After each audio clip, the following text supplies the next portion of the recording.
तथा राजस्थान वित्त विधेयक 2021 फाइनेंस बिल 2021 पर अपने विचार पक्ष विपक्ष सब सदस्यों ने रखे हैं और अभी नेता प्रतिपक्ष जी अपनी बात को हम सबके सामने रखी।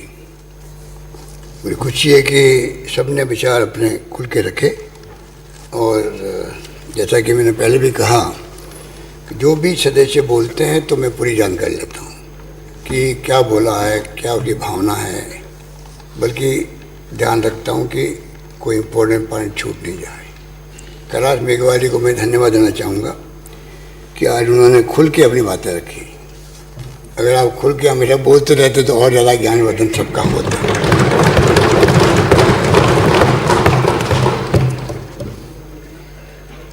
सामाजिक न्याय की बात भी आपने करी, मेरे दिल को छूने वाली बात थी। अभी हाल ही मैंने कहा है दांडी मार्च पर कि मानवता में कलंक है कि आज भी छुआछूत है, उसमें सब बात आ जाती है जो आपने भी कही। और मुझे इस बात का अफसोस भी है माननीय अध्यक्ष महोदय, हेडलाइन वो बननी चाहिए कि राजस्थान का मुख्यमंत्री ये कह रहा है कि मानवता में कलंक है, और जब गांधी की हम बात करते हैं और दांडी मार्च में प्रधानमंत्री जी सम्मिलित हुए साबरमती आश्रम से, अच्छा लगा हम लोगों को। एक नया मैसेज देंगे पूरे देश को। गांधी जी का क्या सोच थी, सत्य अहिंसा की बात वो करते थे, सामाजिक न्याय की बात वो करते थे, और उसी रूप में सब कुछ हो रहा है देश में और बदलाव हुए। मैंने भी कहा कि मौका अच्छा है प्रधानमंत्री के लिए कि मोहन भागवत जी से बात करके ऐसा माहौल बनाए कि 6 साल में क्या वो भूल जाओ। अब जो अभी कैलाश मेघवाली ने मैंने सुना आज कहा, सद्भावना की बात नहीं हुई यहाँ पर। मैंने उस दिन कहा कि सद्भावना की नई शुरुआत करो देश के अंदर, प्रेम की, मोहब्बत की, भाईचारे की, ऊंच नीच के भेद मिटाने की। और मैंने तो आपको मालूम है सरकार में शांति व अहिंसा का हमने विभाग बना दिया, प्रकोष्ठ बना दिया है। इसके लिए तो मैं समझता हूँ कि अगर माननीय अध्यक्ष महोदय आप चाहेंगे तो कभी हो सकता है कि हम लोग, इतना बड़ा क्वेश्चन हमारे स्पीकर साहब भी है, वरिष्ठ नेता भी हैं, इन्होंने उठाया है सदन में, तो कभी आप आदेश देंगे तो मैं समझता हूँ कि इस पर कभी एक दिन का पूरी चर्चा भी हो सकती है।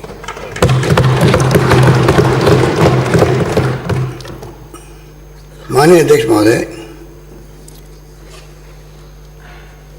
नेता प्रतिपक्ष जी ने बहुत ही लंबी चौड़ी आंकड़े से बात करी और पहले अभी भी कहा कि भाई हम कोई एक्सपर्ट नहीं हैं, मैकेनिकल एक्सपर्ट नहीं, इंजीनियरिंग एक्सपर्ट नहीं। ये तो आपने ठीक कहा। तो अपन इंजीनियरिंग एक्सपर्ट नहीं हैं तो क्या हम लोग फाइनेंस के एक्सपर्ट हैं? जो आपने करोड़ों अरबों रुपए की बातें कही हमारे सामने, कुछ काम तो हमें अकाउंटेंट पर, डायरेक्टर बजट पर, सेक्रेटरी एक्सपेंडिचर पर, सेक्रेटरी रेवेन्यू पर छोड़ना चाहिए।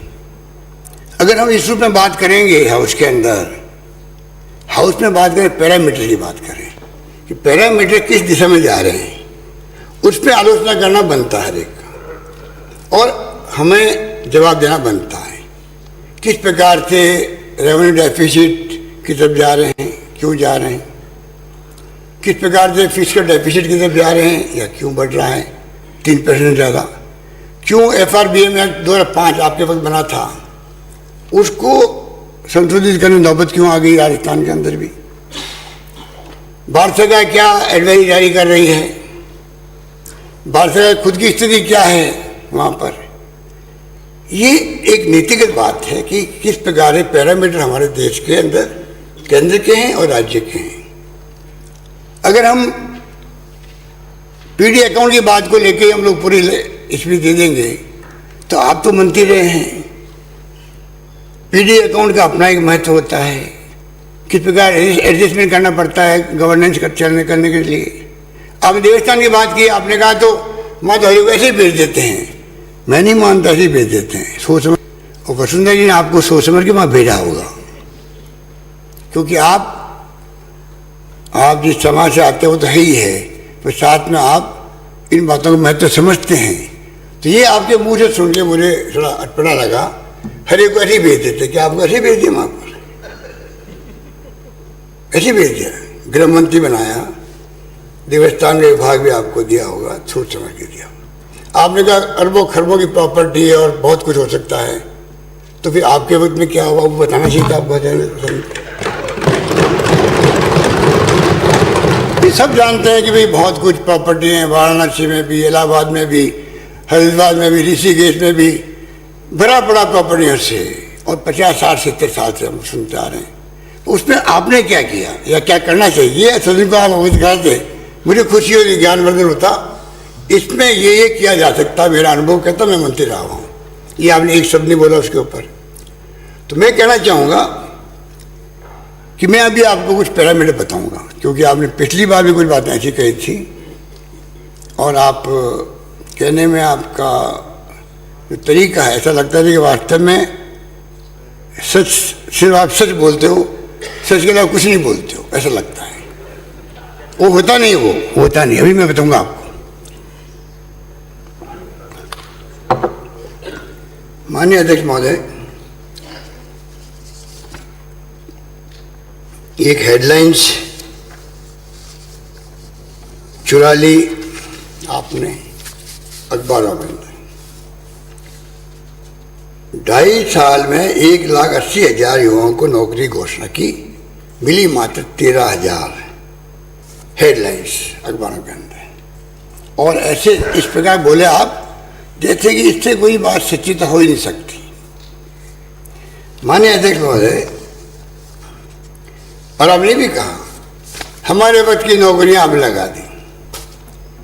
आप जैसे वरिष्ठ नेता प्रतिपक्ष भी हैं, अगर आप ये कहें तो आपको सोचना चाहिए था, जब आप ही गवर्नमेंट आई थी 13-14 के अंदर, तो हमारी गवर्नमेंट नौकरी 2 लाख घोषणा की हुई थी हम लोगों ने, 70,000 लगा पाए हम लोग। तो 1,30,000 से अधिक नौकरी आपने लगाई, हमारी घोषणा की हुई थी।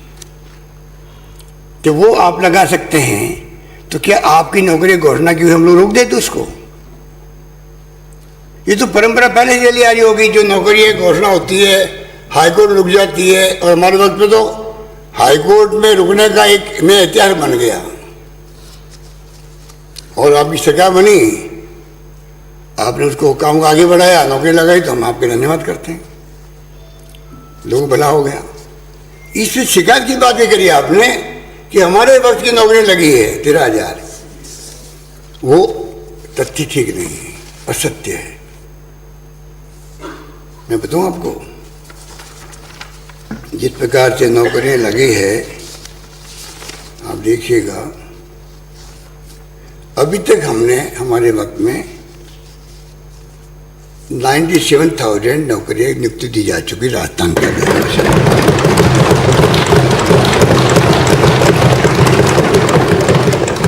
लगभग 17,000 भर्तियों के परिणाम जारी किए जा चुके हैं, या परीक्षा आयोजित हो चुकी है और शीघ्र नियुक्ति दे दी जाएगी।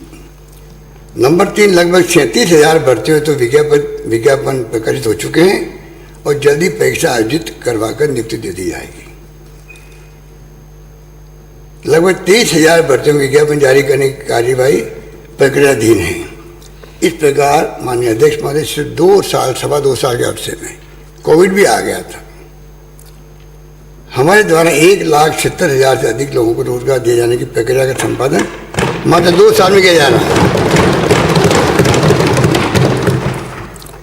और 13,000 नौकरियां सब सख्ते में आ गए।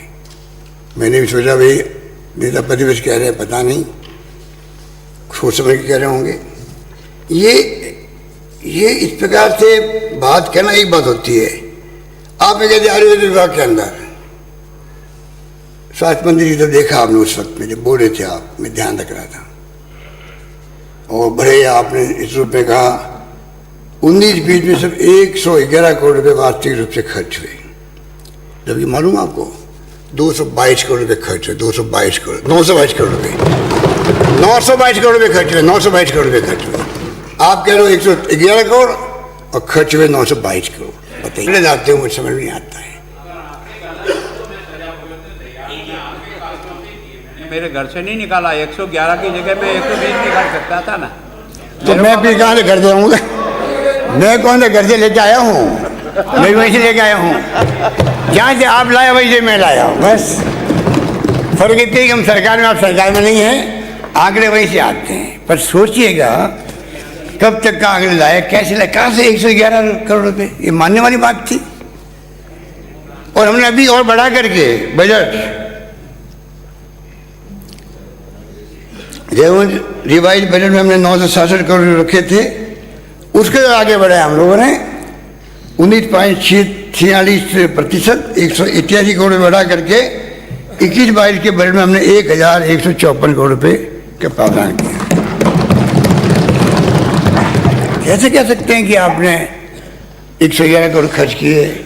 और साथ में कोरोना की जंग का मुकाबला करने में आयुर्वेद का बहुत बड़ा योगदान था। इसको जोड़ के नहीं झूठ कहते। 111 करोड़ खर्च हुए, आप ये बताना चाहते थे कि आप उपेक्षा कर रहे हो आयुर्वेद विभाग की। आयुर्वेद विभाग इतना इम्पोर्टेंट है कोरोना काल के अंदर भी, और आप लापरवाही कर रहे हो। ये आपकी मंशा थी, इसलिए आपने ये फिगर दिए थे। इस प्रकार अध्यक्ष महोदय मैं कहना चाहूँगा, आपने कहा पेपर लेके आते हो, बोलते हो, मेरा जवाब नहीं देते हो। अरे आप मेरे ऑफिस आइए, मेरे रेजिडेंस आइए, मैं आपके यहाँ जाऊँगा, बैठ के बात करते हैं। जो भी आपकी शंकाएँ हैं अधिकारियों को लेके मैं आता हूँ, आपकी सारी शंकाओं का समाधान कर दूँगा। ये मैं दावे के साथ कह सकता हूँ। पर सदन को गुमराह मत करो। जिस रूप में आप बोलते हो ऐसा लगता है कि आप बिल्कुल सच बोल रहे हो। झूठ भी सच की तरह बोलना आता है आपको, झूठ भी सच की तरह बोलना आता है उन्हें। कोई कमी भी नहीं, कोई कमी भी कहीं पर आने नहीं देते हो आप। बताइए, आप कमी नहीं आने देते हो आप। लगता है वास्तव में सच्ची बोल रहे होंगे आप लोग। और मैंने आपको कई बार समझाया, प्राइवेटली भी समझाया, गुस्सा मत किया करो आप। जैसे कल किया आपने गुस्सा, निकालो गुस्सा। अध्यक्ष महोदय, अच्छे बोलते बोलते जैसे बाइक वाले आते हैं, माइक वाले हमारे सामने, फिर तो उसके बाद तू ता में आ जाती है। आपसे सिर्फ सीधा आप शिफ्ट करते हो टू ता पे। कितना बड़ा फर्क आप में आ जाता, बताइए। कौन सा आपके अंदर जो क्या कहते हैं, कौन सा भाव पैदा होता आप में? रिसर्च का विषय है। इतने अच्छे शब्द काम लेते लेते सीधा बातें हो, तू ता। कल पता नहीं क्या तू ता दादाजी बैरू जी चढ़ जाते हैं।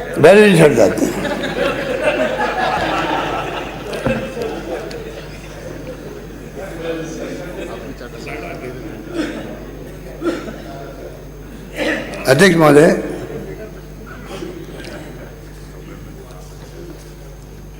हमारे राजस्थान से तो 25 सांसद है।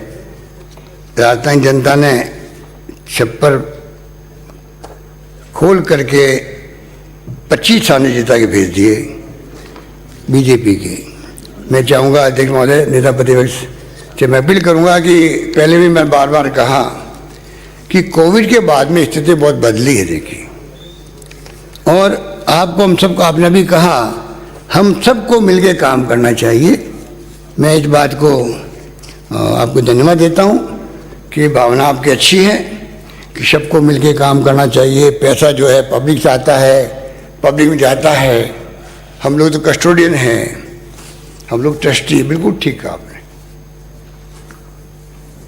उसी रूप में हर सरकार काम करने का प्रयास भी करती होगी, और फिजूल खर्ची करती है तो हम लोग आरोप लगाते हैं आपस के अंदर, ये फिजूल खर्ची हो रही है। अध्यक्ष महोदय, नेता प्रतिपक्ष ने कहा पिछली बार, क्योंकि हालात बड़े गंभीर हैं, कोविड के बाद में अर्थव्यवस्था बहुत डिस्टर्ब हुई है, दिल्ली के अंदर भी, राज्यों के अंदर भी। 20 लाख करोड़ का पैकेज प्रधानमंत्री ने घोषित किया था, वो काम का नहीं रहा। वो लोन बेस्ड था, राज्यों को इमदाद नहीं मिली और कुछ नहीं हुआ। आपके तो बार बार कि आप केंद्र सरकार पर आप उनको आरोप लगाते हो और यूसी नहीं भेजते हो। यूसी का क्या संबंध है आरोप लगाने, बता दीजिए अध्यक्ष, नेता प्रतिपक्ष में। यूसी तो 100 करोड़ 200 करोड़ 500 करोड़ की होगी, यहाँ मामला हजारों करोड़ का है। बताइए आप कैसे करेंगे, किस प्रकार से। और अच्छा मुझे लग रहा था जब आप बोल रहे थे कि बजट इंप्लीमेंट कैसे होगा, अच्छा लग रहा था। जो चिंता मुझे मेरे साथ होनी चाहिए थी वो चिंता आप करते हो, मुझे अच्छा लग रहा है। पर मैं आपको कहना चाहूंगा विश्वास के साथ में, बजट पूरा करके दिखाएंगे, करके दिखाएंगे।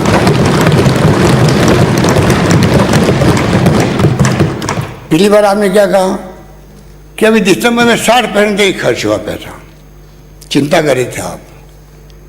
60 नहीं हुआ, मैं बताऊं आपको।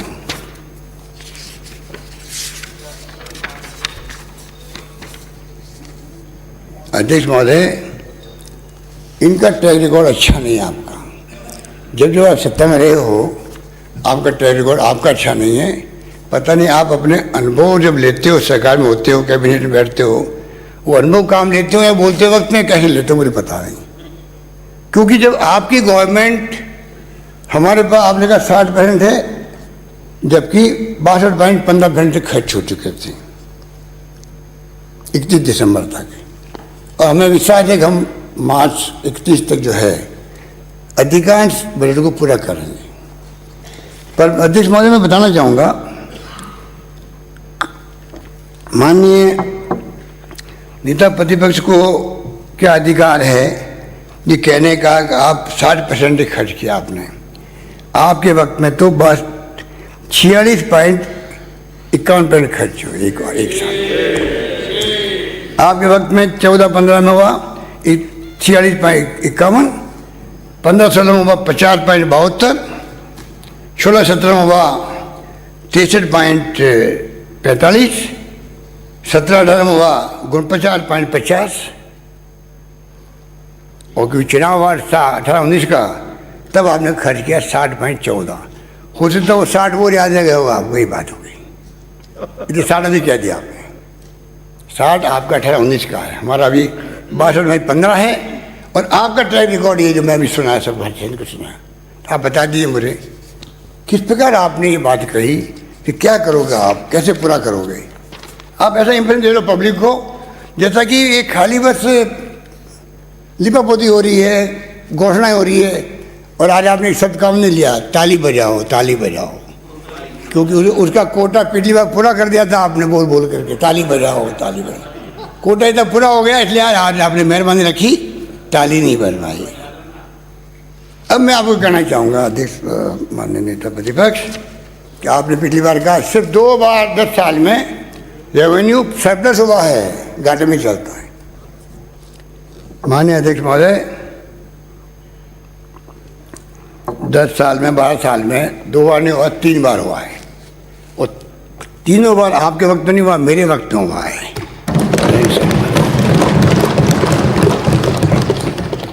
आप क्या बताना चाहते थे मुझे पता नहीं। 10-11 में, 11-12 में, 12-13 में 3 बार रेवेन्यू सरप्लस आए राजस्थान के 12 साल के अंदर। तो आपके वक्त में माइनस में 3,215 करोड़ रुपये, 15-16 में 5,954 करोड़, 16-17 में 18,114 करोड़, 17-18 में 18,534 करोड़, 18-19 में 28,900 करोड़। अब आप बता दीजिए, अब जो है हमारे वक्त में भी हमें तकलीफ आ रही है, क्योंकि कोविड का हालात आप जानते हो क्या स्थिति बनी होगी।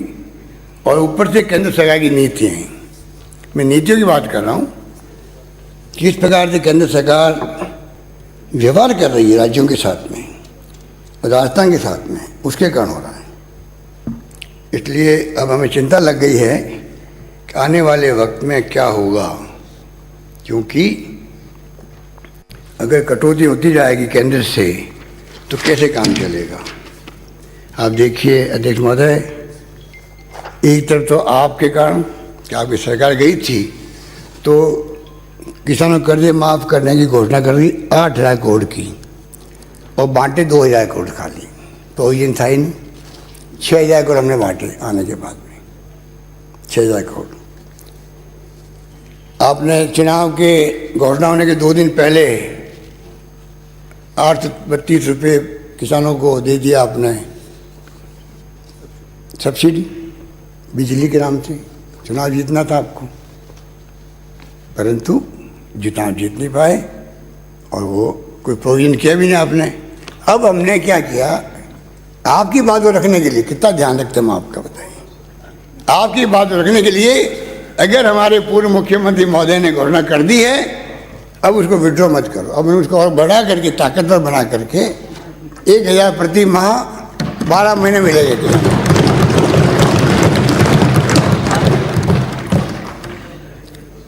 आपने सड़कें आनंद फानंद में चुनाव जीतने के लिए बनाओ सड़क बनाओ सड़क, वो तो आपकी सरकार की फितरत भी है कि आप जो है बिना टेंडर की ठोक देते हो, करो देखी जाएगी, ठेकेदार होता रहे बाद में बढ़ेगी। वो द्रव्यवती नदी बेचारी रो रही है, अभी तक पानी साफ हो नहीं रहा है, वो ठेकेदार रो रहा है बेचारा, पेमेंट हो नहीं रहा, क्यों खड़े खड़ी ठोक दिया। ठोको 100 करोड़ 200 करोड़ 300 करोड़ पर ही मत करो, बस आप ठोक दो काम को। अरे भाई कानून बनाया हमने असेंबली के अंदर पारदर्शिता का, कोई ध्यान नहीं आपका, क्या ठाटा आपके ऊपर। काम करने तरीका तो कोई है, बोर्ड ने तो आपसे सीखे थे और आपके मुख्यमंत्री तत्कालीन मुख्यमंत्री सीखे, बोर्ड ने कर कोई जवाब नहीं बस। अब आप बताइए कि अध्यक्ष महोदय, किसानों की कृषि का बीमा 1,500 करोड़ रुपये आपने दी थी। कोई बात नहीं, आपकी स्थिति नहीं है, भूल गए होंगे, भूल भी जाते हैं आप तो। अध्यक्ष महोदय, हमारे कृषि मंत्री जी जब क्वेश्चन का आंसर दे रहे थे, आपको मालूम था कि आपने पैसा नहीं दिया है कृषि बीमा के इंश्योरेंस कंपनी को और 2 साल का बकाया चढ़ गया है, हमारी गवर्नमेंट बनी है, हम पहले का बाद में चुका के फिर वो किसान को मिलेगा। आप यहाँ किसान की पैरवी कर रहे थे कि पैसा नहीं चुकाया जा रहा है, गलती आपकी। और मैसेज पब्लिक को क्या है कि देखिए नई सरकार आई है, चुका नहीं पा रही है। अध्यक्ष महोदय, नेता प्रतिपक्ष महोदय ने कहा महिलाओं को आपने नहीं बख्शा, पिछली बार कहा था कि आपने 2% उनका भी समाप्त कर दिया, 10% DST कम करने के साथ में, हमने खत्म नहीं किया। DST अलग है, स्टैम्प ड्यूटी अलग होती है। महिलाओं को स्टैम्प ड्यूटी 2% छूट थी, अभी मिलेगी, मैं कहना चाहता हूँ आपको, चिंता नहीं करना। हाँ, हमारे कुछ प्रोग्राम आपने बंद कर दिए थे, 2 रुपये जो पशुपालकों को मिलते थे प्रति लीटर दूध के, वो आपने बंद कर दी। पहले आपने इंटरेस्ट फ्री लोन बंद किए थे किसानों का, फिर जब दबाव आया तो वापस आपने शुरू किया। आपकी सरकार की नीति वही है कि पहले ही सरकार का फैसला बदले कैसे। सरकार बनते आप ढूंढते हो कि किस किस फैसले को बदल सकते हो। हम गेहूं के लिए दे रहे थे 150 रुपये बोनस, वो आपने बंद कर दिया, ठीक है। सरकारी कर्मचारियों को हमने दे दिया पे स्केल, दे दी नहीं, कैसे दे दी पिछली गवर्नमेंट ने, उसको बंद। नेशनल फूड सिक्योरिटी एक्ट शानदार बना देश के लिए, जैसे right to education, National Food Security Act और नरेगा, ये देश के इतिहास में स्वर्णिम अक्षर में लिखे गए हैं। डॉक्टर मनमोहन सिंह जी, सोनिया गांधी की सोच थी वो, उसमें भी आपने आते ही नाम कटाना शुरू कर दिए, वापस नाम के जोड़ दिए, अक्षर नाम के जोड़ दिए। अरे भाई क्यों मिलेगा, कई लोग नहीं लेंगे तो काम आ जाए गरीब आदमी पर, क्यों काम आ जाए, ठोक दिए, नाम कम कर दिए। हमने 2 रुपये किलो से 1 रुपये किलो किया, आपने वापस 2 रुपये किलो कर दिए। आप भी वास्तव में मान गया, आपको शासन करना कि आपका अलग तरीका है, अलग तरीके होते भी हैं आपके। तो माननीय अध्यक्ष महोदय, मैं निवेदन करना चाहूँगा कि जिस रूप में कुछ तकलीफें हैं, जिसमें हम पक्ष विपक्ष क्यों नहीं मिलें और क्यों नहीं हम लोग मिलकर के 25 सांसदों को भी कहें, आप भी कहें, आप भी कह सकते हो, आप तो आपके पुणे साहब बैठे हैं, ये तो हाई कमांड है सब एमपीज़ की। नमस्कार चिरंजीवी जी, नमस्कार। कि क्यों नहीं हम जो है राजस्थान के हितों की बात करें कॉमन जा कर के। जैसे मैं बार बार कहता हूँ कि आपने बनाई योजना पूरी राजस्थान के लिए ARPC, फिर भी हम कॉमन क्यों नहीं कर सकते हैं कि वो राष्ट्रीय परियोजना लागू हो, घोषित हो। 16 परियोजना चल रही है। नेता हमारे नए बने हैं, वो क्या चीफ विप साहब, आपको बधाई, आपको शुभकामनाएं हमारी। आपने नेता हमारे उपनेता का काम को हल्का कर दिया। अब आपको थोड़ा टाइम ज़्यादा बोलने का टाइम ज़्यादा मिलेगा आपको। तो मैं कहना चाहूँगा कि ये ऐसी योजना है, ऐसी योजना 13 जिले के काम आएगी। वसुंधरा जी ने और सब ने मिलकर बनाई। देखो आपके खाते में जाएगी, कोई दिक्कत नहीं आपको। तो मैं जरा आपको मैं तैयार हूँ फ्रेम करने के लिए कि किस प्रकार से आपने सोचा होगा बने। पर मेरे दिल में जैसे मैंने रिफाइनरी के लिए संघर्ष किया था, उसी ढंग से संघर्ष करने के लिए तैयार हूँ ARCP के लिए। ये मैं कहना चाहता हूँ। प्लीज़ प्लीज़ प्लीज़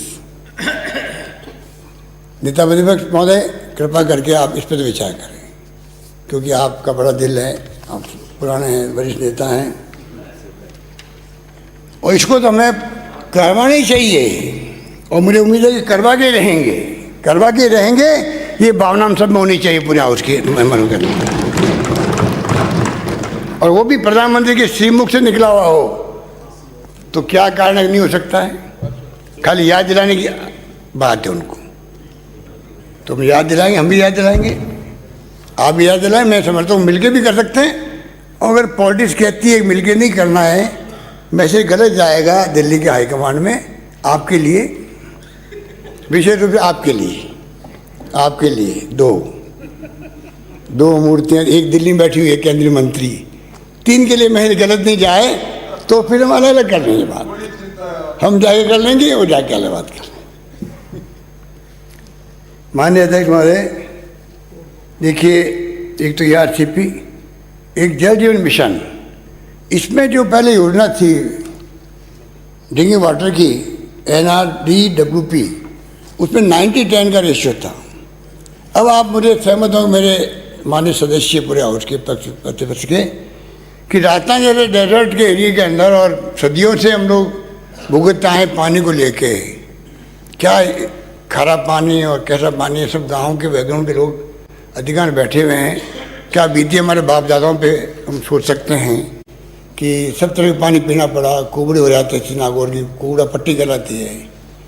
तो आप बताइए कि, और आज भी जब छत्तीसगढ़ अलग हो गया तो आज देश का सबसे बड़ा राज्य बन गया राजस्थान। देश के अंदर भूभाग तो हो गया 10%, पानी है 1%। क्या ऐसे राज्य के अंदर ARCP हो और चाहे योजना आपकी जल जीवन मिशन हो, अच्छी योजना है। प्रधानमंत्री ने कहा कि 2024 तक अध्यक्ष महोदय इसको पूरा करना है, टाइम बाउंड किया है। 50% का इसका हिस्सा रख दिया। बताइए क्या कोई राज्य, राजस्थान जैसा राज्य एफोर्ड कर सकता है?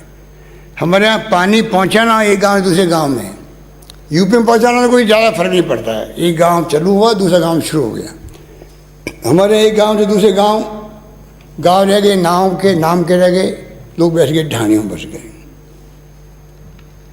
ठीक कह रहा हूँ? चमू का आना मेरे महोदय, ढाणी में रह गए लोग, बच गए। ढाणी तक पानी पहुंचाना है, घर तक पानी पहुंचाना है, इतनी शानदार योजना है।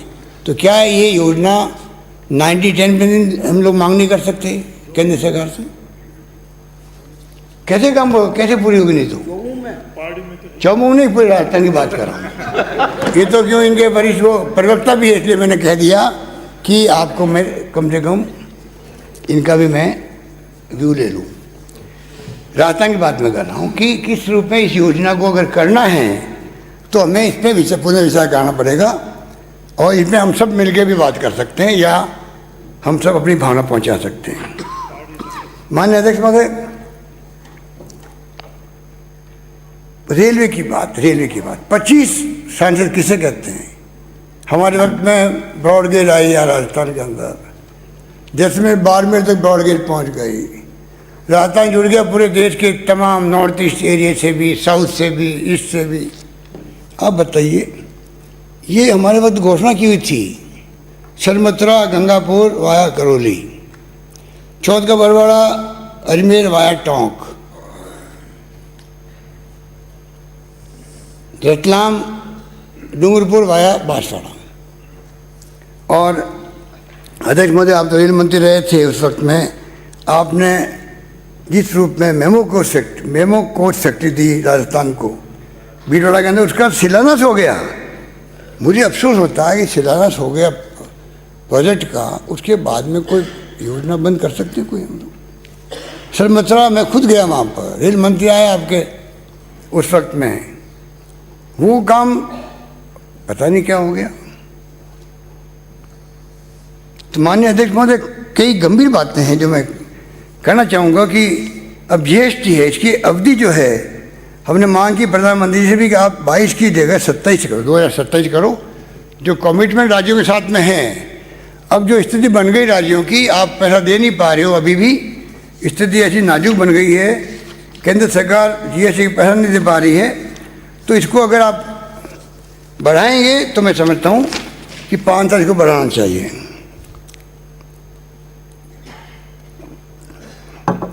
अध्यक्ष महोदय, 14 फाइनेंस कमीशन ने, जैसे मैंने पिछली बार भी कहा था, नेता प्रतिपक्ष महोदय आपको मैं विशेष कहना चाहूँगा कि 32% से 42% कर दिया था जो हिस्सा मिलता राज्यों को। बड़ा फैसला किया था। केंद्र सरकार ने क्या किया, उसको मैंने पिछली बार बताया था आपको, सारी CSS की स्कीम को जो है, CSS स्कीम जो है केंद्र की, उन तमाम वो 100% थी या 90-10 थी, 80-20 थी, 60-40 थी, सबको 50 पे लिया है। इस प्रकार से राज्यों की फाइनेंशियल स्थिति टाइट कर दी है कि रेवेन्यू डेफिसिट की बात करें या फिजिकल डेफिसिट की बात करें, ये तमाम प्रॉब्लम इस रूप में पैदा हो रही है धीरे धीरे कि कोई सोच नहीं सकता। इसमें आप बताइए कि ये कर दिया CSS के माध्यम से, और जो इंश्योरेंस स्कीम्स है हेल्थ की, वो तो मैंने बता दिया आपको। अब तो हमने एक प्रकार से आयुष्मान भारत महात्मा गांधी स्वास्थ्य बीमा योजना है, उसको तो पूरे प्रदेश भर में लागू कर दी है, और 1 अप्रैल से शुरू हो जाएगा रजिस्ट्रेशन करना। मैं आपको एक खबर देना चाहता हूँ यहाँ उसके अंदर, और 1 मई मजदूर दिवस से इम्प्लीमेंट होने लग जाएगी, ये मैं निवेदन करना चाहूँगा। अब तो करीब 90-10 हो गया मामला, 90% हम देंगे और 8-10% मुश्किल से देगी भारत सरकार। पर हमने तय कर लिया है, राज्य में कोई भी वर्ग हो, सबको पूरी तरह बीमा 5 लाख का मिलना चाहिए, ये हमने तय कर लिया।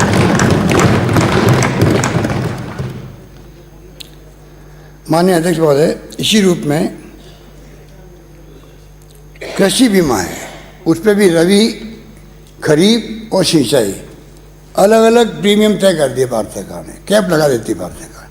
इससे ज़्यादा प्रीमियम तो आप दो, ये कहाँ का सिस्टम है, कर दिया उन्होंने। हेल्थ में भी ऐसा ही है, आयुष्मान भारत में ऐसा ही है, कैप लग गई, वहाँ पे कैप लग गई। पेट्रोल डीजल मैंने बता दिया लास्ट टाइम आपको कि पेट्रोल डीजल के अंदर जो रेवेन्यू है, कल्पना के बाहर की बात है कि अगर आपने 32 से 42 कर दिया फाइनेंस कमीशन ने, तो वापस सरकारों के ऐसी बना दी राज्यों के अंदर कि उसका कोई इम्पैक्ट नहीं रहा। और जो मैंने कहा आपको पिछली बार कि पेट्रोल डीजल के अंदर भी जो एक्साइज मिलती है, जिसका डिवीजन होता है पूरे राज्यों में, वो तो कर दिया 5-10%, और जिसमें पूरा डिवीजन नहीं मिलता राज्यों को, वो हिस्सा बढ़ाते जा रहे हैं एडिशनल और स्पेशल एक्साइज ड्यूटी के माध्यम। मेरे पास चार्ट टाइम वेस्ट होगा, मैं बोलना नहीं चाहता, मैं बता चुका हूँ साहब। और तो और जीएसटी जो हमारा हक है, लिखित में समझौता है, उसमें आपको सदन को जानकर दुख भी होगा कि 5,000 करोड़ तो कह दिया है कि ये एक्ट ऑफ गॉड है। कोविड, कोरोना किसी के हाथ में था नहीं, ये एक्ट ऑफ गॉड है। अब वो पता नहीं एक्ट ऑफ गॉड कहे उसको या प्राकृतिक प्रकोप का अलग बात है, पर उन्होंने कहा एक्ट ऑफ गॉड है फाइनेंस मिनिस्टर ने केंद्र में, तो 5,000 रुपये आपको नहीं मिलेंगे, और बाकी 5,000 और है वो आप लोन लो, आपको हम छूट देंगे। क्योंकि आपको मालूम है, सब हमारे वरिष्ठ नेता बैठे हुए हैं, कि लोन लेने के लिए भारत सरकार से परमिशन लेनी पड़ती है, तो इसलिए वो हमें दी परमिशन कि आप 4,500-5,000 रुपये लोन ले सकते हो। इस प्रकार से अध्यक्ष महोदय कि एक बात अच्छी लगी मुझे कि रेवेन्यू जो आ रही है, ये हमारे देश के, मैं समझता हूँ कि इंडस्ट्रियलिस्ट हो या व्यापारी हो या आम लोग जो भी है टैक्स पेयर, ये कहना पड़ेगा कि रेवेन्यू जो आ रही है वो लगभग जो 2019-20 में थी वही रेवेन्यू भारत सरकार को मिली है इस बार। तो ये समझ के परे हैं 12,43,000 करोड़ रुपए। तो ये समझ के परे हैं कि जब रेवेन्यू आ रही है तो फिर आप हिस्सा क्यों कम कर रहे हो राज्यों में? 70% राजस्थान को हिस्सा कम कर रहे हैं वो लोग, ये स्थिति कर दी। और तो और ये लगातार कर रहे, 19-20 में 10,000 करोड़ कम दिया हमें। पता नहीं नेता प्रतिपक्ष महोदय आप कैसे बोलते रहते हो कि पिछली बार आपने एक बार कह दिया, वो मैं भी हूँ उस पॉइंट पे आऊँगा बाद में, कि पिछली बार 10,000 करोड़ कम किए 19-20 में, 20-21 में 14,000 करोड़ कम किए, और अभी 21-22 के अंदर बी के अंदर पहले ही कह दिया गया है कि आपको 12,000 करोड़ कम मिलेंगे जो बजट पेश हुआ केंद्र में। बताइए आप, चारों ओर से CSS फॉर्मूला बदल दिया, इंश्योरेंस में कैप लगा दी, डिविजनल फूड पूल जो है पेट्रोल डीजल का उसमें पैसा मिलता नहीं है, GST बंद कर दी, पता नहीं, और रेवेन्यू पूरी आ रही है, तब भी पता नहीं क्यों ये इस तक से परे है कि 10,000, 14,000, 12,000 किसे कहते हैं? 36,000 करोड़ ही हो गए, 36,000 करोड़ हो गया। तो अध्यक्ष महोदय इस प्रकार से जो हालात बने हैं, मैं थोड़ा चिंतित हूँ कि डिवोल्यूशन अगर इस प्रकार से कम होगा राज्यों को, तो आप बताइए कि फिर कैसे हम लोग सोच रहे हैं कि किस प्रकार से सब मिलकर के केंद्र राज्य कोऑपरेटिव फेडरलिज्म की बात करते, प्रधानमंत्री की तकिया कलाम उनका कोऑपरेटिव फेडरलिज्म, अच्छी बात है, होना चाहिए। खाली वो बोलते हैं पर व्यवहार में नहीं आ रहा है। जो हालात हो रहे देश के अंदर बहुत चिंता वाली बात है। बार बार मैं कहता हूँ टेलीफोन पे बात करते लोग चमकते हैं, व्हाट्सएप पे बात करो भाई, फेस टाइम बात करो, कहीं टेलीफोन टैप नहीं हो जाए। टैप तो हो ही गया कल आप सबके फोन टैप हो चुके थे।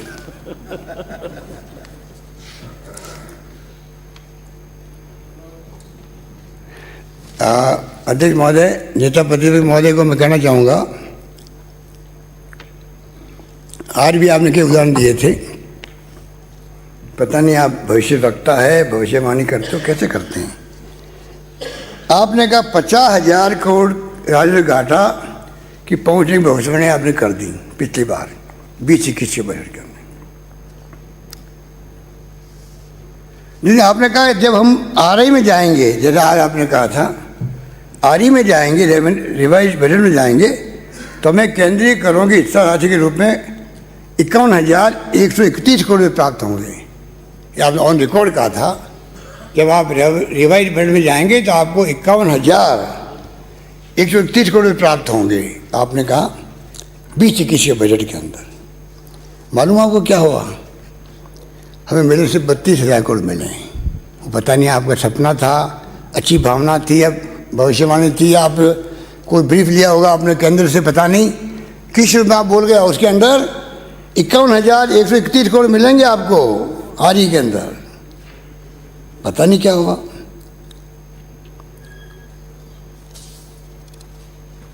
और अब आप कह रहे हैं कि रेवेन्यू डेफिसिट 50,000 करोड़ तक पहुंच जाएगी, तो आप क्यों पहले घोषणा करते हो? आने दो टाइम, हमने इतनी घोषणा ही करी है, जवाब हमें देना पब्लिक को कि आपने पानी, बिजली, शिक्षा, स्वास्थ्य, सड़कें, कॉलेज वॉलेज, PSC, CSC, ट्रॉमा सेंटर सब कुछ कर दिया, और क्यों नहीं खुल रहा? ये तो हमें जवाब देना है, आपको जवाब देना है क्या? आप क्यों चिंता कर रहे हो बताओ? आप चिंता क्यों कर रहे हो? आप चिंता कर रहे हो तो आप इधर रह रहो, हम आपका स्वागत करेंगे। चिंता करने वालों को इधर रह रहो।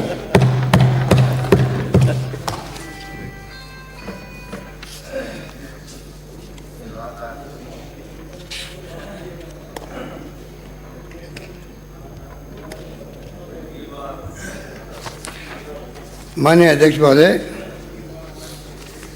एक और जो हमारे नेता प्रतिपक्ष बोलते रहते हैं वो बाद में क्लियर कर दूँ आपको कि आपका फाइनेंशियल मैनेजमेंट बिल्कुल बकवास रहता है।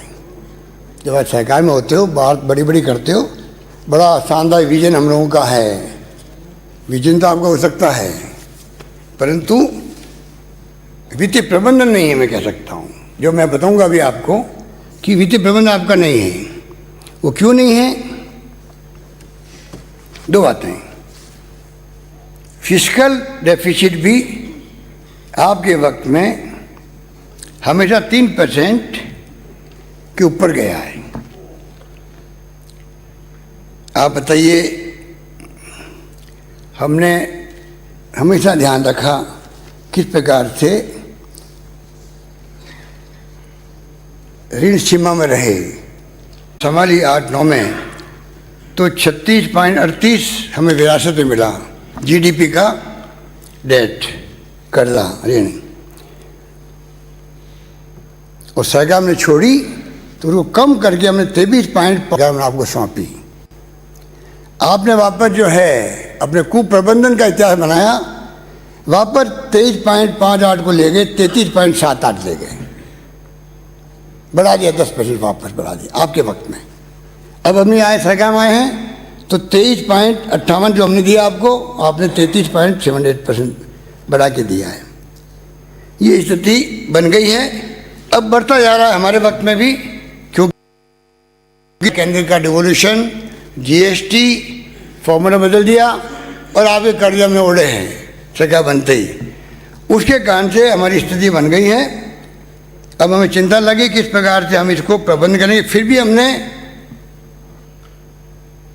एफआरबीएम में लक्ष्य रखा है कि अगली बार हम लोग बी के अंदर हमने 38.2 रखा है। कोशिश करते हैं किस प्रकार से हम नीचे आए, ये मैं निवेदन करना चाहता हूँ। और जहाँ तक सवाल है फिस्कल डेफिसिट का, वो आपके वक्त में तो 3% ज़्यादा ही रहा, हमेशा 3.09 रहा, 9.25 रहा, 6.09 रहा, 3.06 रहा, 3.74 रहा आपके वक्त में। हमारे वक्त में एक बार जब सरकार हमने आपसे ली थी तब 3.87 था, बाकी बाद 1.22, 0.83 फिस्कल डेफिसिट, 1.73 और 2.76। पाँचों साल हमने एफआरबीएम एक्ट के अंतर्गत फिस्कल डेफिसिट को काबू में रखा। ये पैरामीटर होते हैं जो बताते हैं, गवर्नेंस बताते हैं, फाइनेंशियल मैनेजमेंट बताते हैं, फाइनेंशियल डिसिप्लिन बताते हैं, वित्तीय अनुशासन बताते हैं। ये बातें हैं। मैं करोड़ों रुपये बात खड़ा यहाँ बैठ के करूँ, ये काम फिर अकाउंटेंट क्या करेगा मेरा? समझ नहीं आता। मैं क्या जवाब दूँ उनका कि कौन से पद में कितना पैसा कहाँ रह गया? भाई मैं ढूंढता फिरूँगा उसको, मैं तो ये देखूँगा, उससे मैं काम कराऊँगा। ये हालात बहुत गंभीर है। आपके वक्त में बहुत आपने बर्बाद किया हम लोगों को। और मैंने भी कहा आपको, सौंपा आपने हमें 33.78% वापस सौंप दिया, बढ़ा दिया आपने डेट का। और लाइबिलिटी जो राजस्थान में होती है उसका मैं जिक्र कर रहा हूँ।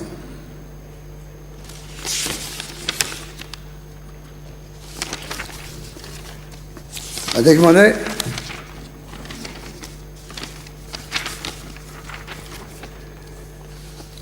फॉर्चुनेटली अध्यक्ष महोदय, राजस्थान का हम कंपेयर करें दिल्ली से भी, केंद्र से भी, हम बेटर पोजीशन में हैं। रेवेन्यू डेफिसिट हमारे यहाँ 1.09% है, जबकि केंद्र का 2.7% है। फिस्कल डेफिसिट हमारे यहाँ 2021 में 2.99 है और केंद्र का 3.5 है। और जो आ रही है संशोधित बजट 2021 का, उसमें 4.36% है राजस्थान रेवेन्यू डेफिसिट और केंद्र का 7.5। फिजिकल डेफिसिट हमारा 6.12 है, केंद्र का 9.5। और जो बजट अब पेश हुए हैं केंद्र में राज्यों में, हमने रखा है लक्ष्य 1.98 का रेवेन्यू डेफिसिट का, फिजिकल डेफिसिट 3.98 और केंद्र ने रखे 5.1 और 6.8। तो सब तरह से मैं समझता हूँ कि जो हमने बजट पेश किया सोच समझ के किया और उसका अच्छा असर भी है। राजस्थान में बहुत वेलकम हो रहा है। वेलकम को लेके आपको तकलीफ नहीं होनी चाहिए, आपको भी उसमें शरीक होना चाहिए और इंतज़ार करना चाहिए कि हम उसमें कौन से काम नहीं कर पाएँ। वो आपका विषय है, आलोचना करने का आपका हक भी है, जो आपको करनी भी नहीं चाहिए, करनी चाहिए उसको। तो तब जाके हमारी आंखें खुलेगी, कहीं कमी होगी उसको हम ठीक कर पाएंगे। मैं, मेरे मंत्रिमंडल साथी, ब्यूरोक्रेट, अगर आप जितना ज़्यादा जोर से बोलोगे उतना ज़्यादा हमें फ़ायदा मिलेगा, हम आपके आभारी रहेंगे, ये मैं कहना चाहता हूँ। ठीक है, वेरी गुड। कुछ बात को तो आपने कहा है सोच समझ के। तो माननीय अध्यक्ष महोदय, इस प्रकार से हालात बड़े मैंने आपके सामने रखे हैं और मैं चाहूँगा कि हम सब मिलकर के इतना शानदार बजट पेश किया है, बहुत हमने मेहनत करी है और बजट इतना पॉपुलर हुआ है कि लगातार जो है मांगे आती जा रही है। पानी, बिजली, शिक्षा, स्वास्थ्य, सड़कें, PHC, CHC, सब सेंटर और बोलो एनीकट। कोई पता नहीं ऐसा हो गया है कि पता नहीं पक्ष विपक्ष से तो लोग बहुत कम आते हैं, आपने बैन कर रखा उनको। तो दिक्कत दुखे आते हैं, पर विधायकगण हमारे आते हैं। मैं सबका वेलकम करता हूं और कोशिश करता हूं एडजस्ट करने की सबको ही, क्योंकि राजस्थान हम सबका है। आपने इसे फरमाया पहले जनता का है, हम तो कस्टोडियन समझ लो, ट्रस्टी समझ लो, हम सब मिलके कैसे उस पर काम करें, ये हमारी ड्यूटी है। उस रूप में हम लोग काम करना चाहते हैं, ये मैं आपको निवेदन करना चाहता हूँ।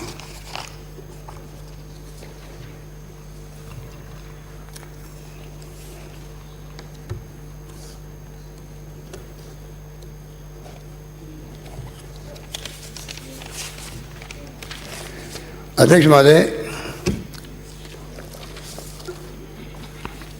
एक तो कुछ पॉइंट ऐसे हैं जो मैं अध्यक्ष महोदय आपकी अनुमति से लाना चाहता हूं कि हम सबको मिलकर इस पर चिंतन करना चाहिए, जिससे कि आने वाले वक्त में राजस्थान में हम कोई विकास तेज गति से कर सकें और सामाजिक समस्या भी हमारे सामने नहीं आए। एक तो मैं कहना चाहूँगा अध्यक्ष महोदय कि जो एक कानून पास किया है EWS का केंद्र ने, उसको लेके जो है ऐसी स्थिति बन गई है कि सुप्रीम कोर्ट भी पूछ रहा है कि राज्यों की मंशा क्या है। 50% का जो लगा हुआ है राइडर आरक्षण को लेके, उसको लेके सुप्रीम कोर्ट चाहता है कि स्थिति स्पष्ट हो, राज्यों की स्थिति क्या है, केंद्र की स्थिति क्या है। तो अध्यक्ष महोदय, मैं निवेदन करना चाहूँगा कि जो अभी 2018 में 102वां संविधान संशोधन हुआ है, उसके अंतर्गत आर्थिक व शैक्षणिक रूप से पिछड़ों के लिए राज्य सरकार की शक्तियाँ जो है वो कम हो जाएगी या समाप्त हो जाएगी। क्योंकि 102 में संविधान संशोधन की धारा 342A को पढ़ने से ऐसा प्रतीत होता है कि अभी तक सभी राज्यों को अपने अपने राज्यों में OBC जातियों के चिन्हीकरण नोटिफिकेशन जारी करने का अधिकार था। लेकिन 102 में संविधान संशोधन के तहत जो धारा 342A जोड़ी गई है, जिसके तहत राज्यों के संबंध में राष्ट्रपति महोदय द्वारा राज्यपाल की अभिशंसा पर OBC जातियों का नोटिफिकेशन जारी किया जाएगा। इससे केंद्र सरकार की मंशा स्पष्ट दिखाई देती है कि पता नहीं वो चाहते क्या है, क्योंकि राज्यों की शक्तियाँ हैं उसमें कम होगी और राज्यों में कई जातियाँ जुड़ती रहती है, उनको ऐतराज होगा। कल भी मैं बार विश्व समाज के जो मेंबर हमारे सदस्य सब मिल के आए थे, पक्ष विपक्ष के, सब चाहते थे कि हमें केंद्र का भी आरक्षण मिले। तो राज्यों में शक्ति नहीं रहेगी तो क्या तो रिकमेंडेशन करेगा, क्या ओबीसी कमीशन काम करेगा। ये हमारे लिए बहुत बड़ी प्रॉब्लम पैदा हुई है। अभी हमने प्रधानमंत्री जी को भी पत्र लिखा है और जो हम लोग सुप्रीम कोर्ट में हमारे कैबिनेट के साथियों ने, मंत्रिपरिषद के साथियों ने बैठ तय किया है, हम यही मांग करेंगे कि 50 मिनट हमें क्रॉस करने की इजाज़त दी जाए और हमें पूरा हमारा खुद का अधिकार जो सुरक्षित रखा जाए। ये मैं निवेदन करना चाहता हूँ आपको। एक माननीय अध्यक्ष महोदय, ये जो काफ़ी लंबे अरसे से मीणा और मीणा ये इश्यू भी बार बार आता है। इसमें मैं स्पष्ट करना चाहूँगा कि जो हमने हाईकोर्ट में एफिडेविट दिया है उसमें कहा गया कि मीणा और मीणा एक ही है, केवल स्पेलिंग का अंतर है, लेकिन समय समय पर अनावश्यक रूप से भ्रम की स्थिति बनती है। मैं माननीय सदन के अंदर स्पष्ट करना चाहूँगा कि मीणा और मीणा एक ही है, कोई इनको तकलीफ नहीं आनी चाहिए।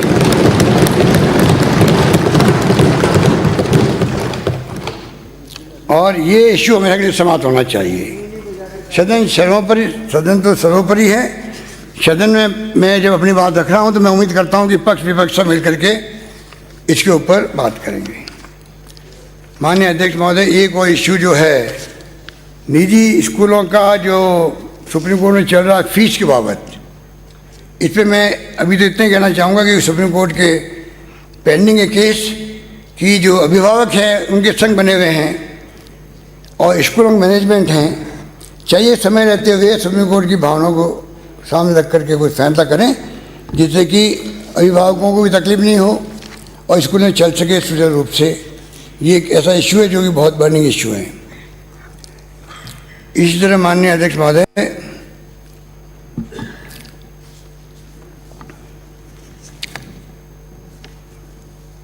स्थिति जो है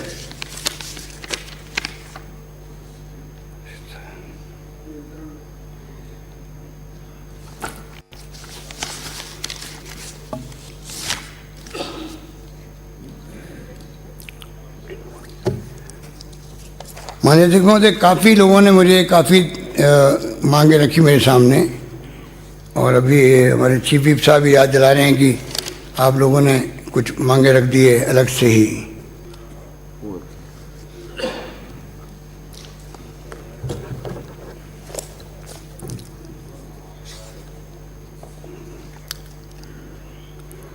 माननीय अध्यक्ष महोदय, मैंने पहले कुछ घोषणा की थी और मैंने जैसा भी आपके सामने निवेदन किया,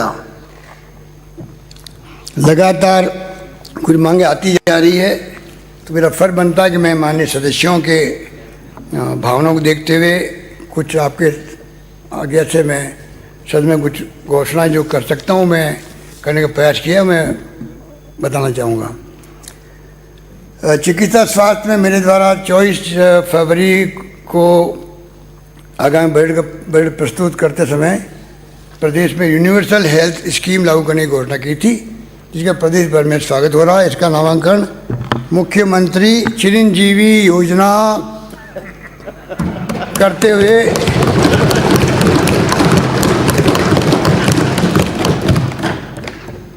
मजदूर दिवस 1 मई 2021 से लागू कर प्रदेश के समस्त परिवारों को 5 लाख रुपए प्रति वर्ष तक का कैशलेस चिकित्सा सुविधा उपलब्ध कराई जाएगी।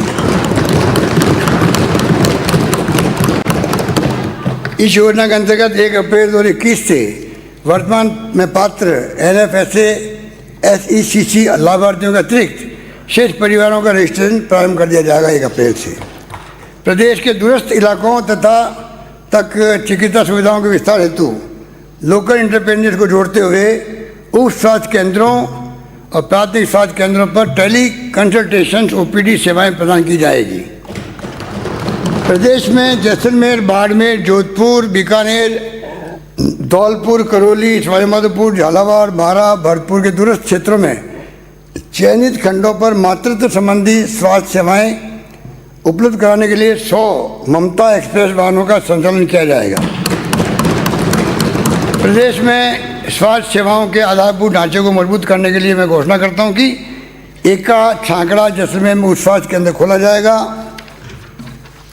पावटा, आहोर, जालोर, समरा, हमीरपुरा, थानागाजी, अलवर, गोड़गा, तल्ला, बाछड़ा, चौहटन, बाड़मेर, गढ़मोरा, नादोती, निशोरा, टोडा भीम, करौली, वाना, भिंडर, उदयपुर, खेरली, जादाखेड़ा, धौलपुर, कितासर, श्री डूंगरगढ़, बीकानेर, पाटन, कुशलगढ़, बांसवाड़ा, जाटोली, रतवान, सेवर, भरतपुर, आसलपुर एवं बिलोची, जयपुर के उप स्वास्थ्य केंद्रों को प्राथमिक स्वास्थ्य केंद्रों में कन्वर्ट किया जाएगा।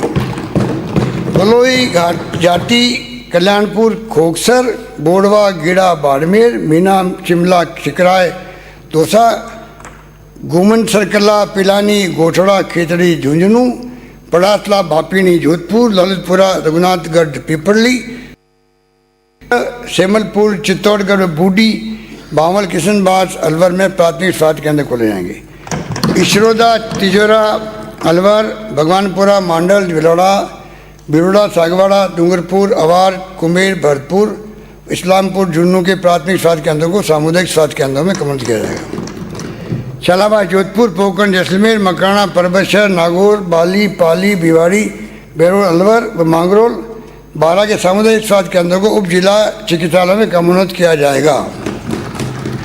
राजकीय चिकित्सालय नवलगढ़, झुन्नू को उप जिला चिकित्सालय बनाया जाएगा। सामुदायिक स्वास्थ्य केंद्र वल्लभनगर, उदयपुर को सैटेलाइट अस्पताल में कन्वर्ट किया जाएगा। राजकीय सैटेलाइट अस्पताल चाकसू, जयपुर को उप जिला अस्पताल में कन्वर्ट किया जाएगा। राजकीय यज्ञ नारायण चिकित्सालय किशनगढ़, अजमेर को जिला चिकित्सालय में कन्वर्ट किया जाएगा। सामुदायिक स्वास्थ्य केंद्र चौटन, बाड़मेर व अंता 12 में ट्रॉमा सेंटर स्थापित किए जाएंगे।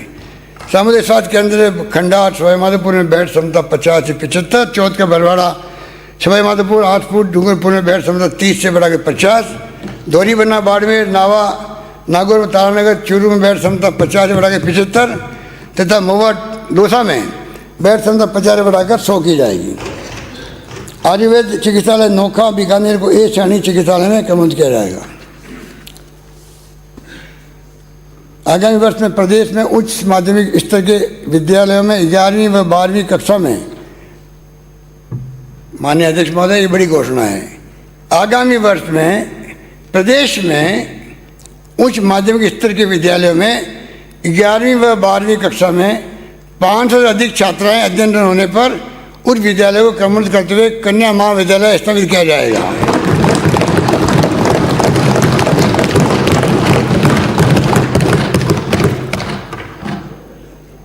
हंदा, कोलायत, बीकानेर, खमनोर, नाथद्वारा, राजसमंद, रैणी, अलवर, बसरा, बांदीकुई, दौसा, नोखड़ा, गुड़ामालानी, बाड़मेर व रिसर्व खेरवाड़ा, उदयपुर में राजकीय महाविद्यालय तथा नोखा, बीकानेर में कन्या महाविद्यालय खोले जाएंगे। साथ ही राजकीय महिला महाविद्यालय मगरा, पूर्णा, जोधपुर में भवन निर्माण किया जाएगा। जोधपुर, कोलायत, बीकानेर, बिलाड़ा, जोधपुर, सपोटा, करौली के राजकीय महाविद्यालयों को स्नातक से पीजी में कन्वर्ट किया जाएगा। प्रदेश के महाविद्यालयों में विभिन्न संकाय नए विषय प्रारंभ किए जाएंगे, जिस प्रकार राजकीय महिला महाविद्यालय पोखरण, जैसलमेर में विज्ञान संकाय, राजकीय महाविद्यालय सपोटा, करौली में विज्ञान व कृषि संकाय, राजकीय स्नातकोत्तर महाविद्यालय बालोतरा, बाड़मेर में स्नातक स्तर पर विज्ञान संकाय, कला संकाय में हिंदी साहित्य और समाजशास्त्र विषय पर व स्नातकोत्तर स्तर पर भूगोल व इतिहास विषय।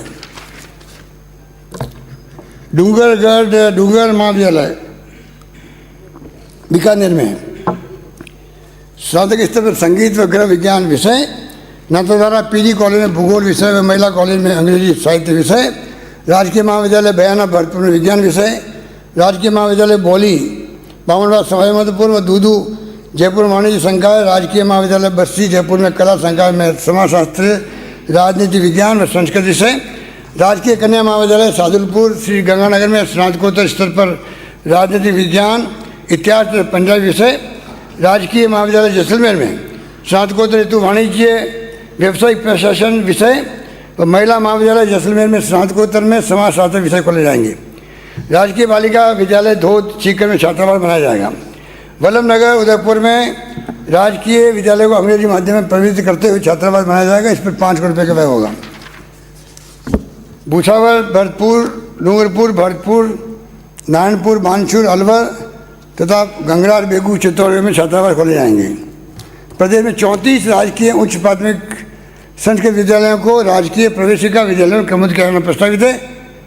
जिस प्रकार है विजयनगर मसूदा, अजमेर, कंगाल, खाता, उमरेन, अलवर, भोपावास, केसरोली, रामगढ़, बिकाहेड़ी, खेड़ा, मंगल सिंह, लक्ष्मणगढ़, किशोरी, थानागढ़ी, राबड़ियों की ढाणी, किशनगढ़बास, फलायता अंता 12, रामनगर 12, डेहरा डी कुमेर, भरतपुर, चिकसाना, सेवर भरतपुर, टोडा, ढेकला, जांगा बस्ती, लालसोट दोसा, बांगावास, नांगल राजावतान,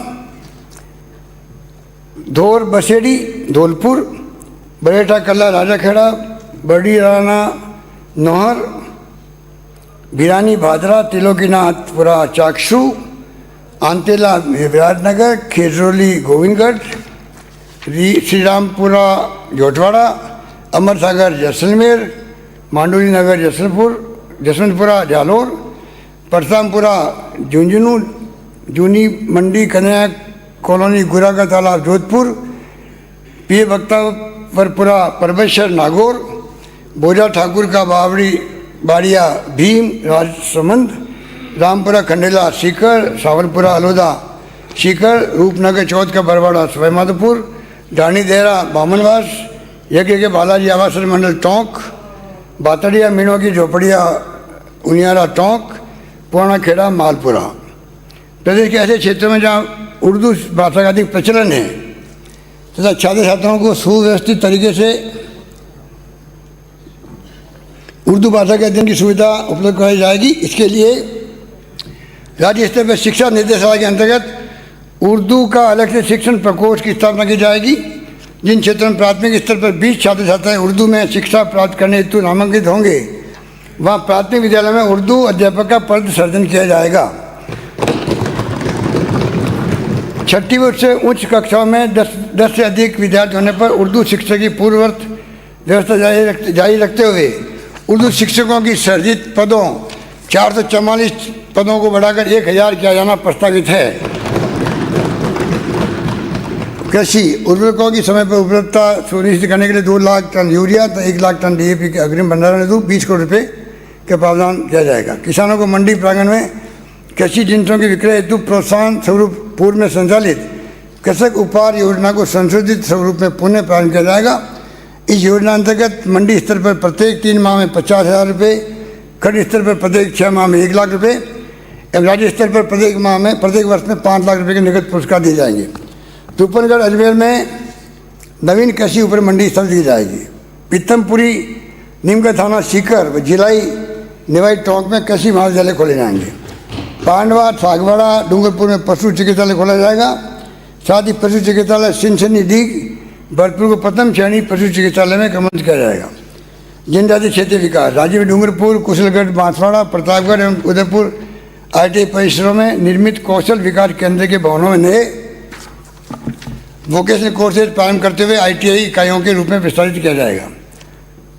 मुख्यमंत्री मदरसा आधुनिकीकरण योजना के अंतर्गत 25 करोड़ रुपये से मदरसों की आधारभूत संरचना का विकास, कंप्यूटराइजेशन, फर्नीचर व अन्य सुविधाओं का विस्तार एवं सुदृढ़ीकरण प्रस्तावित है। युवा रोजगार श्रम यंग इंटर्न योजना में चयन के साथ साथ कतिपय राजकीय पदों पर कैंपर इंटरव्यू के माध्यम से नियुक्ति का प्रावधान किया जाएगा। इसी के साथ विषय विशेषज्ञों की नियुक्ति हेतु भी खान, चिकित्सा विश्वविद्यालय आदि के चिन्हित पदों के लिए लेटरल एंट्री का प्रावधान प्रस्तावित है, जिससे अनुभवी विशेषज्ञों के लाभ राज्य को मिल सके।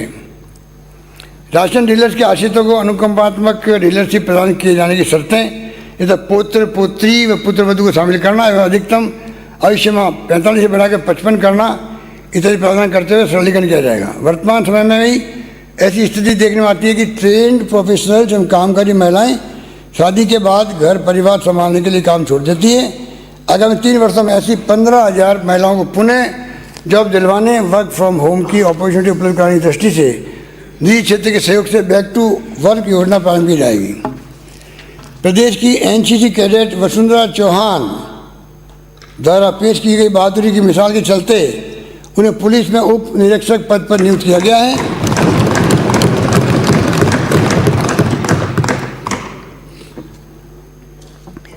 राज्य के युवाओं को NCC की ओर प्रेरित करने के लिए एनसीसी ट्रेनिंग सेंटर्स का सुदृढ़ीकरण किया जाएगा। साथ ही प्रतिवर्ष एनसीसी के 2 शिविर अनिवार्य रूप से आयोजित किए जाएंगे। इस हेतु कार्य हेतु 10 करोड़ रुपये का प्रावधान किया जाना प्रस्तावित है। प्रदेश के युवाओं को वैश्विक स्तर पर उत्कृष्ट प्रदर्शन हेतु तैयार करने के लिए 100 एथलीटों का कैंप लगाकर उसमें से 20 का चयन किया जाएगा। इस चयनित 20 एथलीटों को 3 वर्ष तक CSR के माध्यम से अंतर्राष्ट्रीय स्तर की निःशुल्क ट्रेनिंग कोचिंग दिए जाने के साथ साथ अन्य खर्चे वहन किए जाएंगे। स्पोर्ट्स व अन्य चयनित क्षेत्रों में स्टार्टअप को प्रमोट करने के लिए प्राइवेट सेक्टर के सहयोग से चैलेंज इवेंट्स का आयोजन किया जाएगा। इन इवेंट्स में चयनित स्टार्टअप को वेंचर कैपिटल्स व एंजल फंड द्वारा स्वीकृत राशि के बराबर राज्य सरकार द्वारा मैचिंग शेयर दिया जाएगा। केकड़ी अजमेर में एक खेल स्टेडियम का निर्माण कराया जाएगा। साथ ही बिछीवाड़ा डूंगरपुर में मिनी स्टेडियम बनाया जाएगा। कानौड़ वल्लभनगर उदयपुर भीम राजसमंद में ITI और मंडोर जोधपुर में महिला ITI खोले जाएंगे। सहकारिता पैक्स लैम्स के कार्यों को सुगम और पारदर्शी बनाने के हेतु चरणबद्ध रूप से इनका कंप्यूटराइजेशन किया जाएगा। इसके लिए 10 करोड़ रुपये का प्रावधान किया जाएगा। शहरी निर्माण विभाग प्रदेश में विभिन्न सड़कों के निर्माण रिपेयर और डामरीकरण के कार्य करवाए जाएंगे, जो इस प्रकार हैं। किशनगंज से मांगरोल वाया रामगढ़ 12 सड़क का चौड़ीकरण और सुदृढ़ीकरण का कार्य। अंता से सिसवाली 12 सड़क का चौड़ीकरण का कार्य। टोडी लोहरान से वाया थानागारी किशोरी अलवर तक सड़क का निर्माण। चिड़ावा रावता सुल्ताना जुन्नू की सड़क का डामरीकरण और चौड़ीकरण का कार्य। टौका से भीम वाया बागोर बेमाली ज्ञानगढ़ मांडल भीलवाड़ा सड़क का नवीनीकरण और चौड़ीकरण। केकड़ी शहर अजमेर में देवली नशीराबाद रोड SH26 पर बाईपास का निर्माण। दलामरिया से गोदाबाद पाली में सड़क का डामरीकरण। सवाईमाधोपुर में शहर चौराहे से राम द्वारा तक बाईपास का निर्माण। NH21 बालाहेड़ी पुलिस चौकी से NH921 via Hudla Baleen Rashidpur Rajgarh road Mahua Dausa के चौड़ीकरण का कार्य। छानी मगरी सागवाड़ा से ओबरी रोड तक 6 किलोमीटर सड़क का निर्माण। दोजा से डोलवर आसपुर व डोलवर से कहारी आसपुर सड़क का नवीनीकरण व चौड़ीकरण सुदृढ़ीकरण। चित्री गरियाता चिकली सागवाड़ा तक सड़क का नवीनीकरण। चिंगानिया से पनोरिया चौटन बाड़मेर 20 किलोमीटर सड़क का सुदृढ़ीकरण। पुष्कर से गोविंदगढ़ अजमेर वह ग्राम नांद स्टेट हाईवे की मरम्मत व सुदृढ़ीकरण। खोदरीबा से टोडा जयसिंहपुरा आसन रेडियो अप टू गुड़ा कटला सड़क थानागाजी का सुदृढ़ीकरण व चौड़ीकरण। खंडला सीकर में फतेहपुर भूमिया से गुरारा तक सड़क निर्माण। दुलेपुरा से कंचनपुरा वाया जाट बाबा सड़क का निर्माण। शुरू में मोहब्बत नगर से नून मंडिया हालीवाड़ा से सिलदर सड़क व कैलाश नगर शिरोई से जालोर सीमा तक सड़क का चौड़ीकरण का कार्य। करौली में मांडई मोड़ से शिलपुरा व शिलपुरा से वाया पालनपुर तक सड़क का निर्माण। बूटानी नागौर को जोड़ने वाली सड़क बाड़मेर से गुड़ा मालनी वाया गरल मालपुरा राणासर खुद सड़क का डामरीकरण और सुदृढ़ीकरण तथा नारहेड़ा कोतपुरी जयपुर में 140 करोड़ की लागत से बाईपास का निर्माण कराया जाएगा। भोपालगढ़ के मुख्य सड़क मार्ग कलवारसों की ढाणी फाटा से व रजलानी हीरादे से हेतु हाईवे खेरापा NH से 65 तक 45 किलोमीटर तक के मार्ग को राजमार्ग घोषित किया जाएगा। राज्य में सड़क तंत्र को सुदृढ़ करने हेतु केंद्रीय सड़क व आधारभूत संरचना निधि CRIF के अंतर्गत राज्य मार्गों व मुख्य जिला सड़कों के नवीनीकरण चौड़ीकरण सुदृढ़ीकरण एवं उच्च स्तरीय पुल ROB निर्माण हेतु लगभग 1,535 करोड़ रुपये से 1,140 किलोमीटर के कार्य कराए जाने प्रस्तावित इस प्रकार हैं। अलवर रोहिड़ा से 12 बदखोल सड़क वाया रानी माचड़ी सड़क MDR 151 राजगढ़ लक्ष्मणगढ़। गुड़ा किशोरी 14 करोड़ 26 लाख 22 किलोमीटर।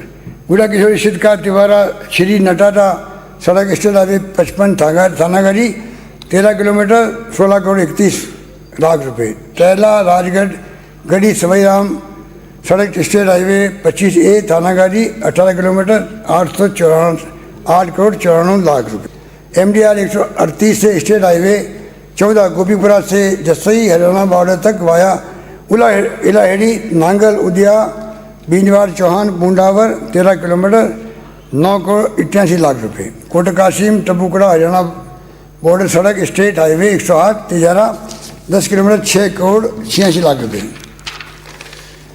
बांसवाड़ा बटाल भैरूजी मंदिर से नारपुरा रोड कानेला MDR 125 डामर सड़क गाड़ी बागीडोरा 13 किलोमीटर 9,49 लाख रुपये। घाटोल गंदौड़ बालोद गढ़ी आनंदपुर गुजरात सीमा तक सड़क घाटोल 18 किलोमीटर 39,75 लाख रुपये। मांडली धमोला बिरोड़ा गड्डी कुशलगढ़ मध्य प्रदेश सीमा तक सड़क का पुलिया निर्माण 19 करोड़ रुपये। 12 में बामुलिया बदवा जयनगर 12 सड़क MDR 26 अंता 8.16 किलोमीटर 14 करोड़ 54 लाख रुपये। बाड़मेर गुड़ामालानी रतनपुरा जालोर सड़क state highway 16B Gudamalani 13 kilometre 19 crore 23 lakh रुपये। Shiv Patodi via Phalsund Shergarh HS 65 Baytu 14 kilometre 4 crore 20 lakh रुपये। बालोदा जसोल सिंगली जागीर 9 किलोमीटर 55 7 करोड़ 20 लाख रुपये। भरतपुर में कुमेर से सौंक सड़क state highway 44A Deeg Kumher 12 kilometre 17 crore 54 lakh रुपये। गुलपाड़ा अमरोहा जुरहारा सड़क MDR 54 कामा 17.3 किलोमीटर 16 करोड़ 64 लाख रुपये। बिरवाड़ा गुड़ला से Mandalgarh road via Garhmala Jawasiya Baraud Hamirgarh Mangrop Jeeta Badliyawas Badruni Mandalgarh 34 kilometre 34.8 18 crore 70 lakh रुपये। बूंदी गेंडोली जालीजी काबराना काली तलाई बोरधामाल कापेन सड़क कैसरा पाटन 17.15 किलोमीटर 34 करोड़ 30 लाख रुपये। चूरू बादरा से सावा MDR तारानगर बादरा 24 किलोमीटर 30 करोड़ रुपये। तारानगर से NH 52 via Hadiyal MDR 97 Taranagar 26 kilometre 24 crore रुपये।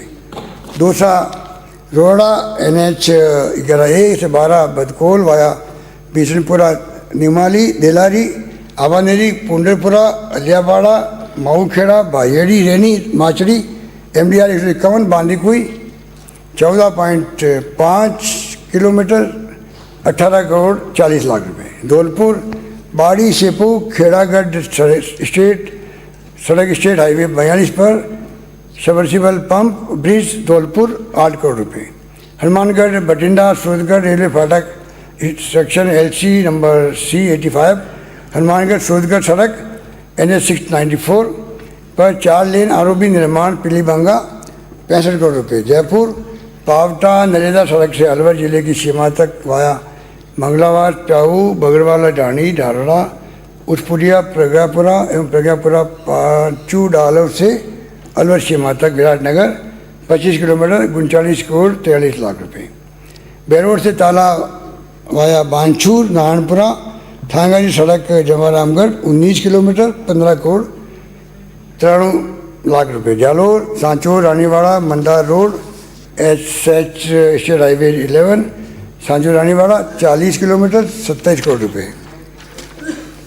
Sanchore Bakkasar via Bhavatra MDR Sanchore 13 kilometre 6.5 crore रुपये। बीनमाल से Shawana via Karoda Sanchore Dabal Bichawari MDR 17A Sanchore 23 kilometre 23 crore रुपये।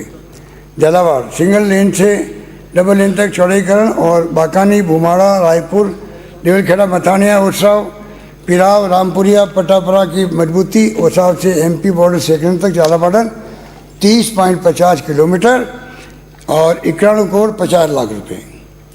कलमोडिया हरनवाड़ा मनोर थाना राजगढ़ रोड मध्य प्रदेश सीमा तक MDR 176 मनोर थाना 35 किलोमीटर 68 करोड़ 25 लाख रुपये।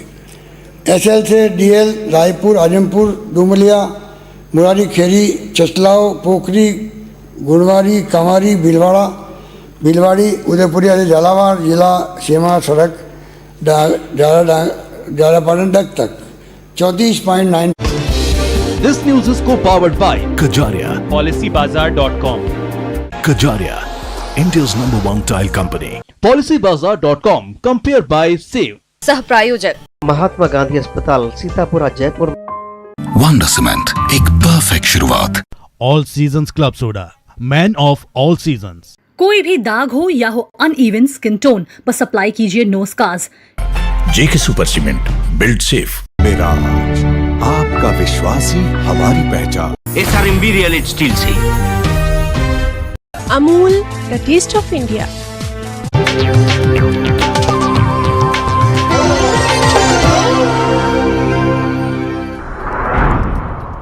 कटारिया जी, आप चिंतित न हो, हम करके दिखाएंगे बजट को साकार। सीएम गहलोत का सदन में जवाब, केंद्र सरकार की कटौतियों पर जताई चिंता। राजस्व रिकवरी में सरकार फेल, बढ़ रहा है कर्ज। विनियोग वित्त विधेयक पर बोले नेता प्रतिपक्ष कटारिया, निवेश कम करने से कम हुआ विकास।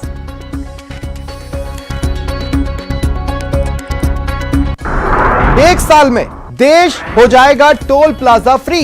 केंद्रीय परिवहन मंत्री गडकरी का बड़ा ऐलान, हाईवे हो जाएंगे हाईटेक, लगेंगे जीपीएस ट्रैकर। मरुधरा के खिलाफ महाजंग को मरुधरा देगी धार। आज शाम सीएम गहलोत करेंगे समीक्षा बैठक, रणनीति करेंगे मजबूत, हो सकते हैं महत्वपूर्ण फैसले। आरोपी को जमानत से पहले पीड़ित को मिले संरक्षण। महिला अत्याचार को लेकर सुप्रीम कोर्ट की नई गाइडलाइन।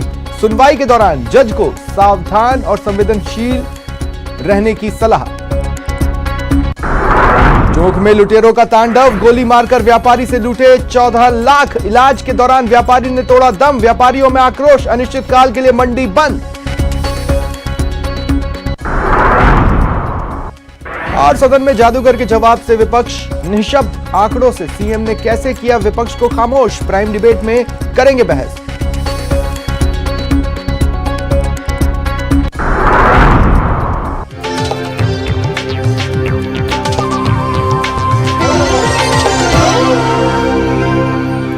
नमस्कार, स्वागत है आप सभी का। आपके साथ मैं हूं स्वप्निल। सीधे चलते हैं विधानसभा। विनियोग वित्त विधेयक पर चर्चा चल रही है, सीएम जवाब दे रहे हैं। 25 करोड़ 60 लाख रुपए। खाटू से पाजर सीधा वाया कुचेरा संगवास जोरावरपुरा, मुदियार से जोरावरपुरा भाग नागौर 16 किलोमीटर 12 करोड़ 80 लाख रुपए। पाली बिलाड़ा सोजत मावर जंक्शन सोजत 14 किलोमीटर 14 करोड़ रुपए। सदासर समंदर पाली रमेशिया नाडोल देचूरी सड़क पाली सुवेरपुर 18 किलोमीटर 18 करोड़ रुपए। सीकर हासमपुर से अजीतगढ़ वाया हल्ती दे MDR 114 श्री माधोपुर 36.4 किलोमीटर 34 करोड़ 75 लाख रुपए। निम्बी जोधा लक्ष्मणगढ़ सड़क MDR 180 लक्ष्मणगढ़ 14 किलोमीटर 12 करोड़ 13 लाख रुपए। चौमू चूरू सड़क HS 37 के अजीतगढ़ से श्री माधोपुर सेक्शन 24 किलोमीटर 19 करोड़ 4 लाख रुपए। अंतेला खंडेला गोरिया जिनमाता रावता HS 83 तातारामगढ़ 23.5 किलोमीटर 23 करोड़ 73 लाख रुपए। खुड़ी कुंदन दांदिया सड़क MDR 87 धोद 10 किलोमीटर 11 करोड़ 25 लाख रुपए। टोंक कोटा वाया नगर नैनवा केसरा पाटन सड़क SH 34 का टोंक नगर फोर्ट अनुभाग टोंक देवली उनियारा 32.5 किलोमीटर 28 करोड़ 13 लाख रुपए। उनियारा पलाई दूनी आवा सड़क Palai Nagar section SH 34A Deoli Uniyara 14 kilometre 16 crore 33 lakh रुपए। उनियारा पलाई दूनी आवा सड़क Nagar Duni section SH 34A Deoli Uniyara 21.5 kilometre 24 crore 36 lakh रुपए। धोली कंडीला कलमाड़ा नानेर जनवाली गहलोत टोंक सड़क MDR 205 पर उच्च स्तरीय पुल Tonk Niwai 3.5 kilometre 134 typing mistake होगी, पता नहीं है, देख लेंगे। दूदू मालपुरा टोडा खैरड़ा छान सांकना नगर नैनवा केसरा पाटन सड़क HS 37A Tonk 16 kilometre 16.4 17 crore 54 lakh रुपए। जीरना टोडा रायसिंह केकड़ी सड़क SH 116 मालपुरा 10.3 किलोमीटर 13 करोड़ रुपए।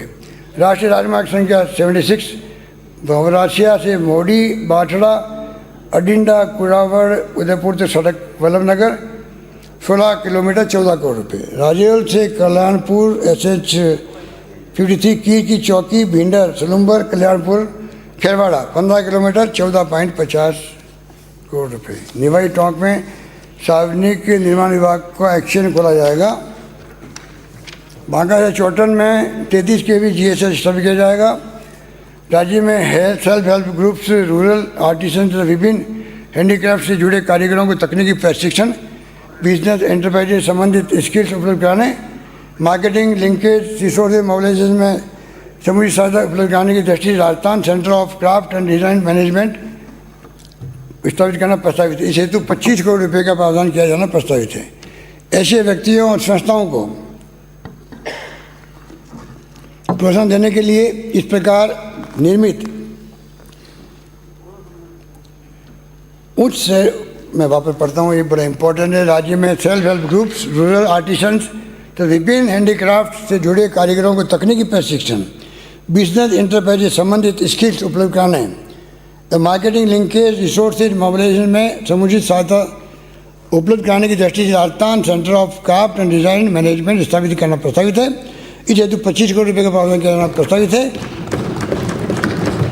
ऐसे व्यक्तियों और संस्थाओं को प्रोत्साहन देने के लिए इस प्रकार निर्मित उच्च गुणवत्ता वाले उत्पाद की बिक्री हेतु ई बाजार ऑनलाइन प्लेटफॉर्म के माध्यम से करने की सुविधा उपलब्ध कराई जाएगी। इनके साथ तथा राज्य में पंजीकृत MSME के उत्पादों की ई बाजार के माध्यम से राजकीय विभागों द्वारा 10 लाख रुपये तक की खरीद बिना कोई टेंडर की जाएगी। बुचारा पावटा जयपुर में औद्योगिक क्षेत्र विकसित किया जाएगा। अमर सिंह ब्रांच व सिद्धबू नहर हनुमानगढ़ के मरम्मत कार्य व बकाया खालों के निर्माण कार्य कराए जाएंगे। जलदा माइनर बागीडोरा बांसवाड़ा का निर्माण कराया जाएगा।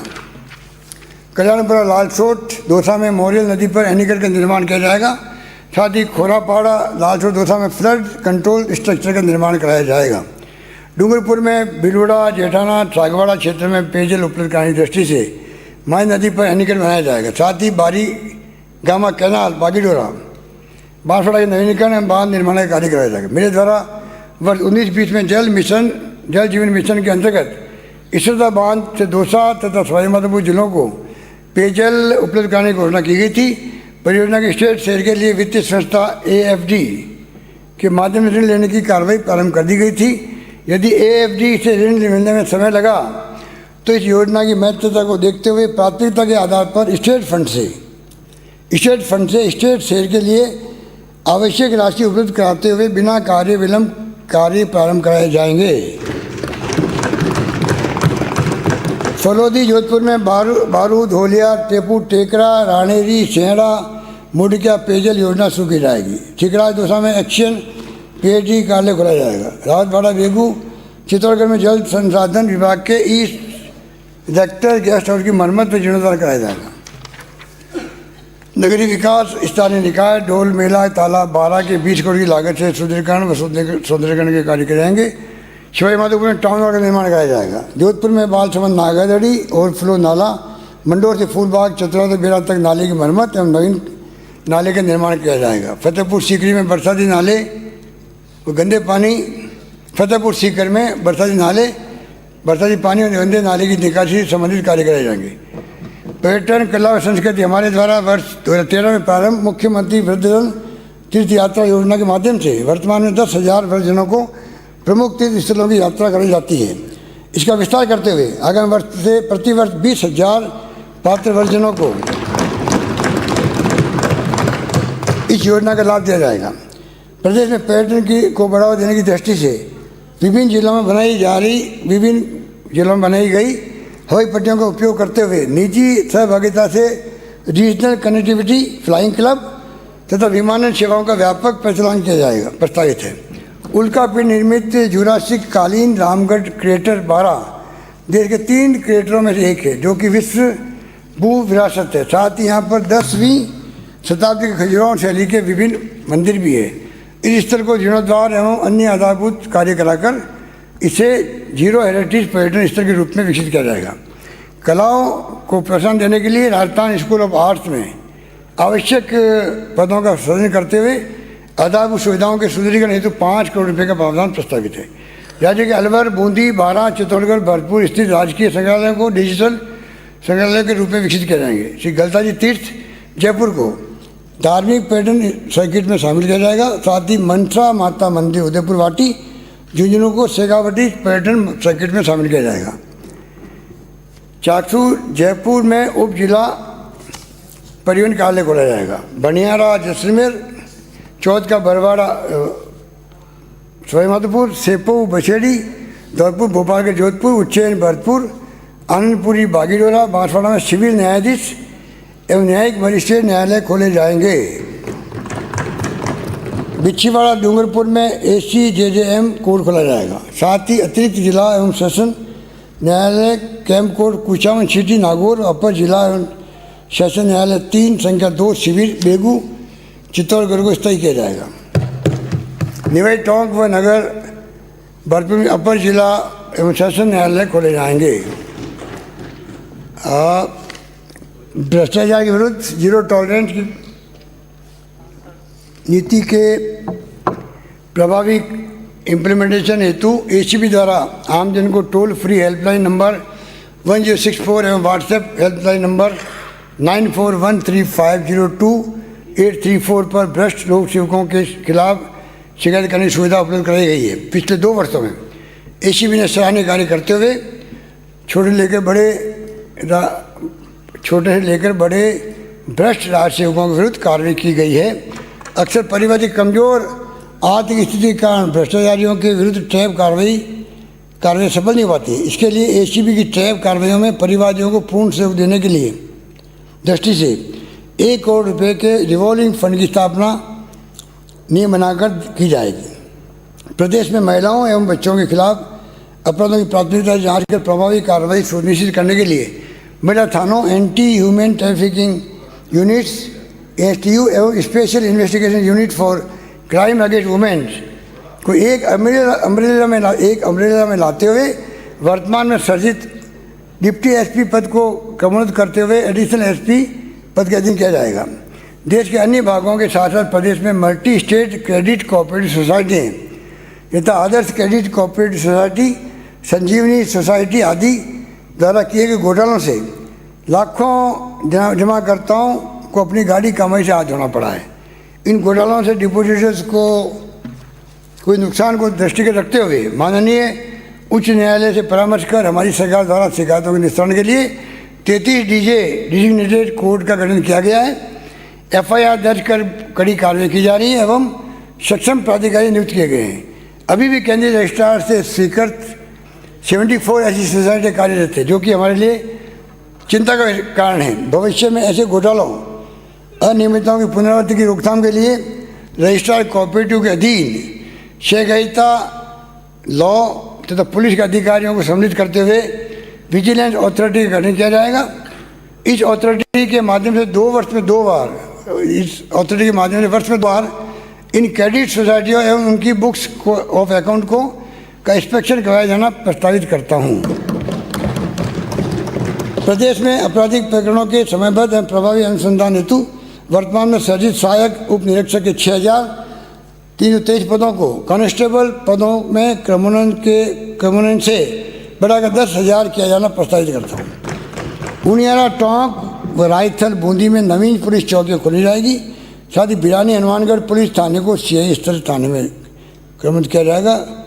बेतुकला, देवी, धोलागढ़, कटुमर, अलवर में पुलिस थाना खोला जाएगा। साथ ही पुलिस चौकी रायसर, जमारामगढ़, जयपुर को पुलिस थाने में क्रमबद्ध किया जाएगा।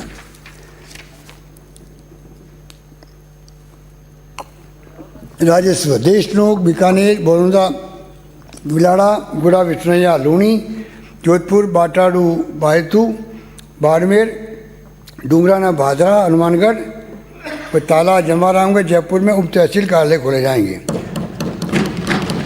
उप तहसील मंडावा, झुंझुनू, सांजू, डेगाना, नागौर, क्षेत्रावा, लोहावट, जोधपुर व गामड़ी, अहाड़ा, डूंगरपुर को तहसील में क्रमबद्ध किया जाएगा।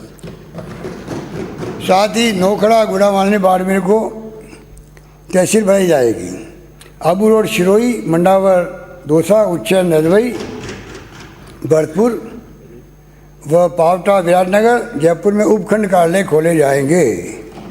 साथ ही जोधपुर उत्तर व जोधपुर दक्षिण उपखंड कार्यालय स्थापित किए जाएंगे। कार्मिक कल्याण, मैंने कोविड काल में अधिकारियों कर्मचारियों से मिले अभूतपूर्व सहयोग को ध्यान रखते हुए उनके डेफर किए गए वेतन को रिलीज कर दिया है। अब मैं राजकीय अधिकारियों कर्मचारियों को दे उपार्जित अवकाश के एवज में नगद भुगतान की स्वीकृति जारी करने की घोषणा करता हूँ। यद्यपि प्रदेश में नए संस्थानों, कार्यालय, अन्य इकाइयों के भवन निर्माण हेतु काफ़ी प्रस्ताव प्राप्त हुए हैं, लेकिन पुरानी बिल्डिंग की तरफ समुचित ध्यान नहीं दिया जा पाता। इस हेतु बिल्डिंग इंफ्रा मेंटेनेंस फंड बनाया जाएगा। प्रदेश में ऐसे जनोपयोगी भवन जिनकी मरम्मत की अति आवश्यकता, उनका सर्वे कराकर इस फंड के माध्यम से आगामी 2 वर्षों में 500 करोड़ रुपये के कार्य करवाए जाएंगे। राजस्थान ग्रामीण विकास सेवा RRDS, हेडमास्टर, स्कूल व्याख्याता आदि की पदोन्नति संबंधी समस्याओं का अतिरिक्त प्रमोशनल पद सृजित कर समाधान किया जाएगा।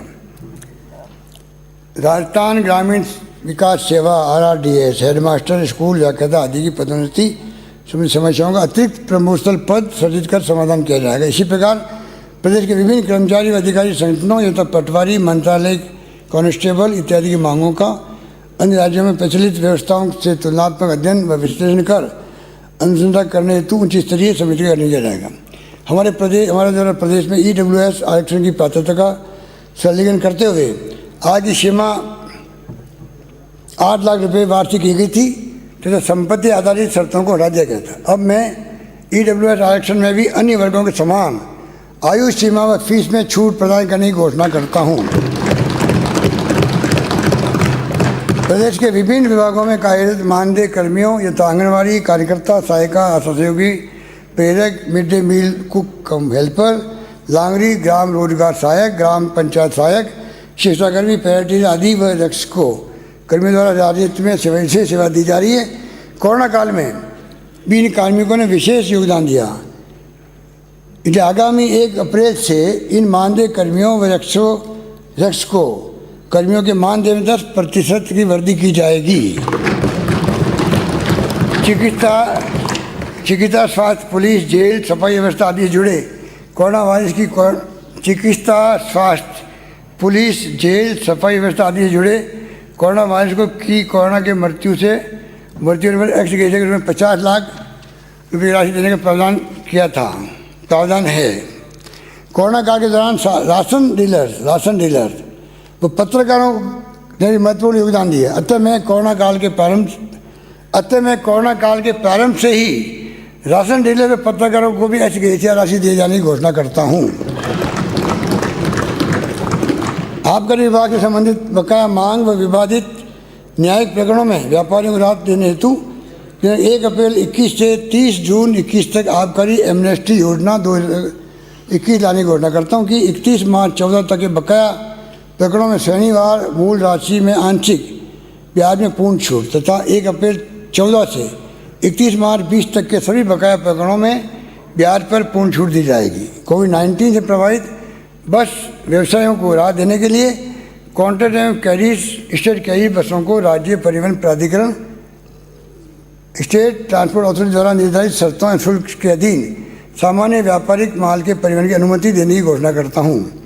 राज्य सरकार ने कोविड-19 एवं लॉकडाउन से प्रभावित उद्योगों को संबल प्रदान करने हेतु रिक्को के औद्योगिक क्षेत्र में स्थित उद्योगों को अगस्त 20 से दिसंबर 20 तक अनेक रियायतें दी थी। अब मैं इसे आगे बढ़ाते हुए रिक्को एमनेस्टी स्कीम 21 लाने की घोषणा करता हूँ जो 30 जून 21 तक प्रभावी रहेगी। इसमें सेवा शुल्क एवं आर्थिक किराए की राशि एक मुश्त जमा कराने पर ब्याज में 100% छूट, आवंटित भूखंड पर गतिविधि प्रारंभ करने में हुई देरी व धारण प्रभाव में 50% छूट और भूखंड उपविभाजित भूखंड के हस्तांतरण हेतु देय शुल्क में 50% छूट दी जाएगी।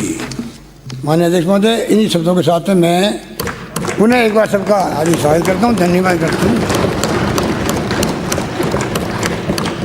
धन्यवाद।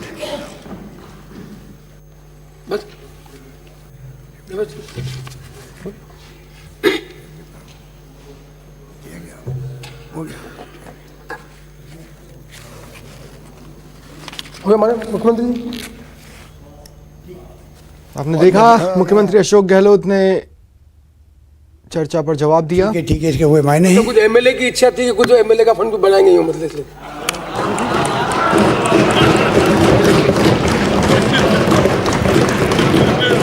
इसलिए मैंने कहा कि अध्यक्ष महोदय 2 बार पूछ रहे हो, इसका कोई मायने है क्या?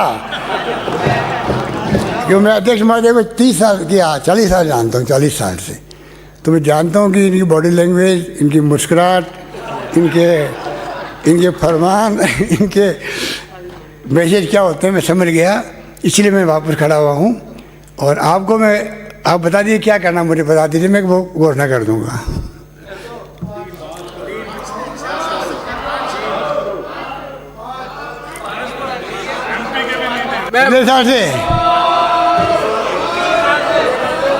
माननीय सदस्य, विपक्ष के नेता गुलाब चंद जी कटारिया जो कहेंगे मुख्यमंत्री जी घोषणा करेंगे।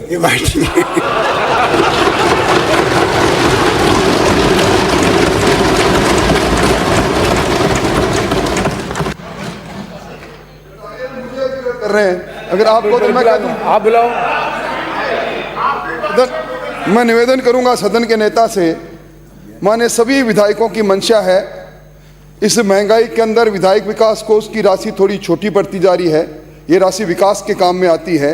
हम सब की इच्छा है, पूरे सदन की इच्छा है कि आपने जब इतनी बड़ी घोषणाएं की है, एक सदन के सभी मान्य सदस्यों की भावनाओं के अनुसार विधायक विकास कोष को बढ़ाकर 5 करोड़ करने की कृपा करें। माननीय राठौर साहब, इसमें कटारिया साहब की सहमति है। कटारिया साहब वहीं बनाएंगे अपन। बिल्कुल, आंखों ही आंखों में इशारा हो गया अध्यक्ष महोदय, आंखों ही आंखों में इशारा हो गया, मेरे को कह दिया था इन्होंने। कटारिया जी, आप ही को रिक्वेस्ट करनी पड़ेगी। आप मानिए कटारिया जी, आप आज के इस वातावरण के माहौल में ये अधिकार आप ही को दिया जाता है कि आप भी बताएं कि कितनी मिलनी चाहिए।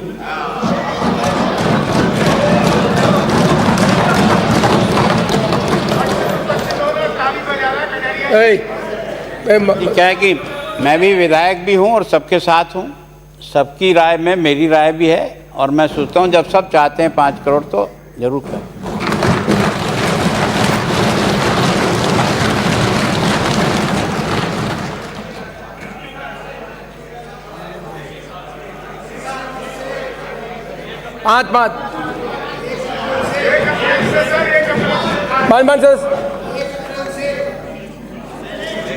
माननीय सदस्य, कटारिया जी ने कहा मुख्यमंत्री जी घोषणा करेंगे। 2 मिनट लगते हैं, रुको, बैठो आराम से आप। माननीय मुख्यमंत्री जी।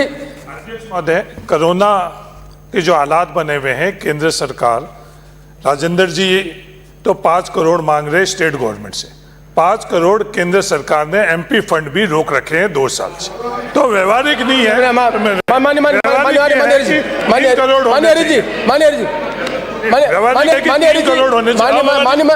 मंत्री जी, आई एम ऑन लेग।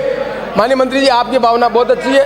माननीय सदस्य, आपकी भावना बहुत अच्छी है। आज का दिन इसलिए महत्वपूर्ण है, कैलाश जी मेघवाल जो इस विधानसभा के अध्यक्ष रहे हैं, उन्होंने जो भाषण दिया वो ऐतिहासिक भाषण, और ऐतिहासिक भाषण में आज कटारिया जी ने जो मांग रखी है, हम सब सदस्यों की भावना, माननीय मुख्यमंत्री जी, मैं उनकी तरफ से वकालत कर रहा हूं कि जैसा कटारिया साहब ने कहा 5 करोड़ की घोषणा करके आप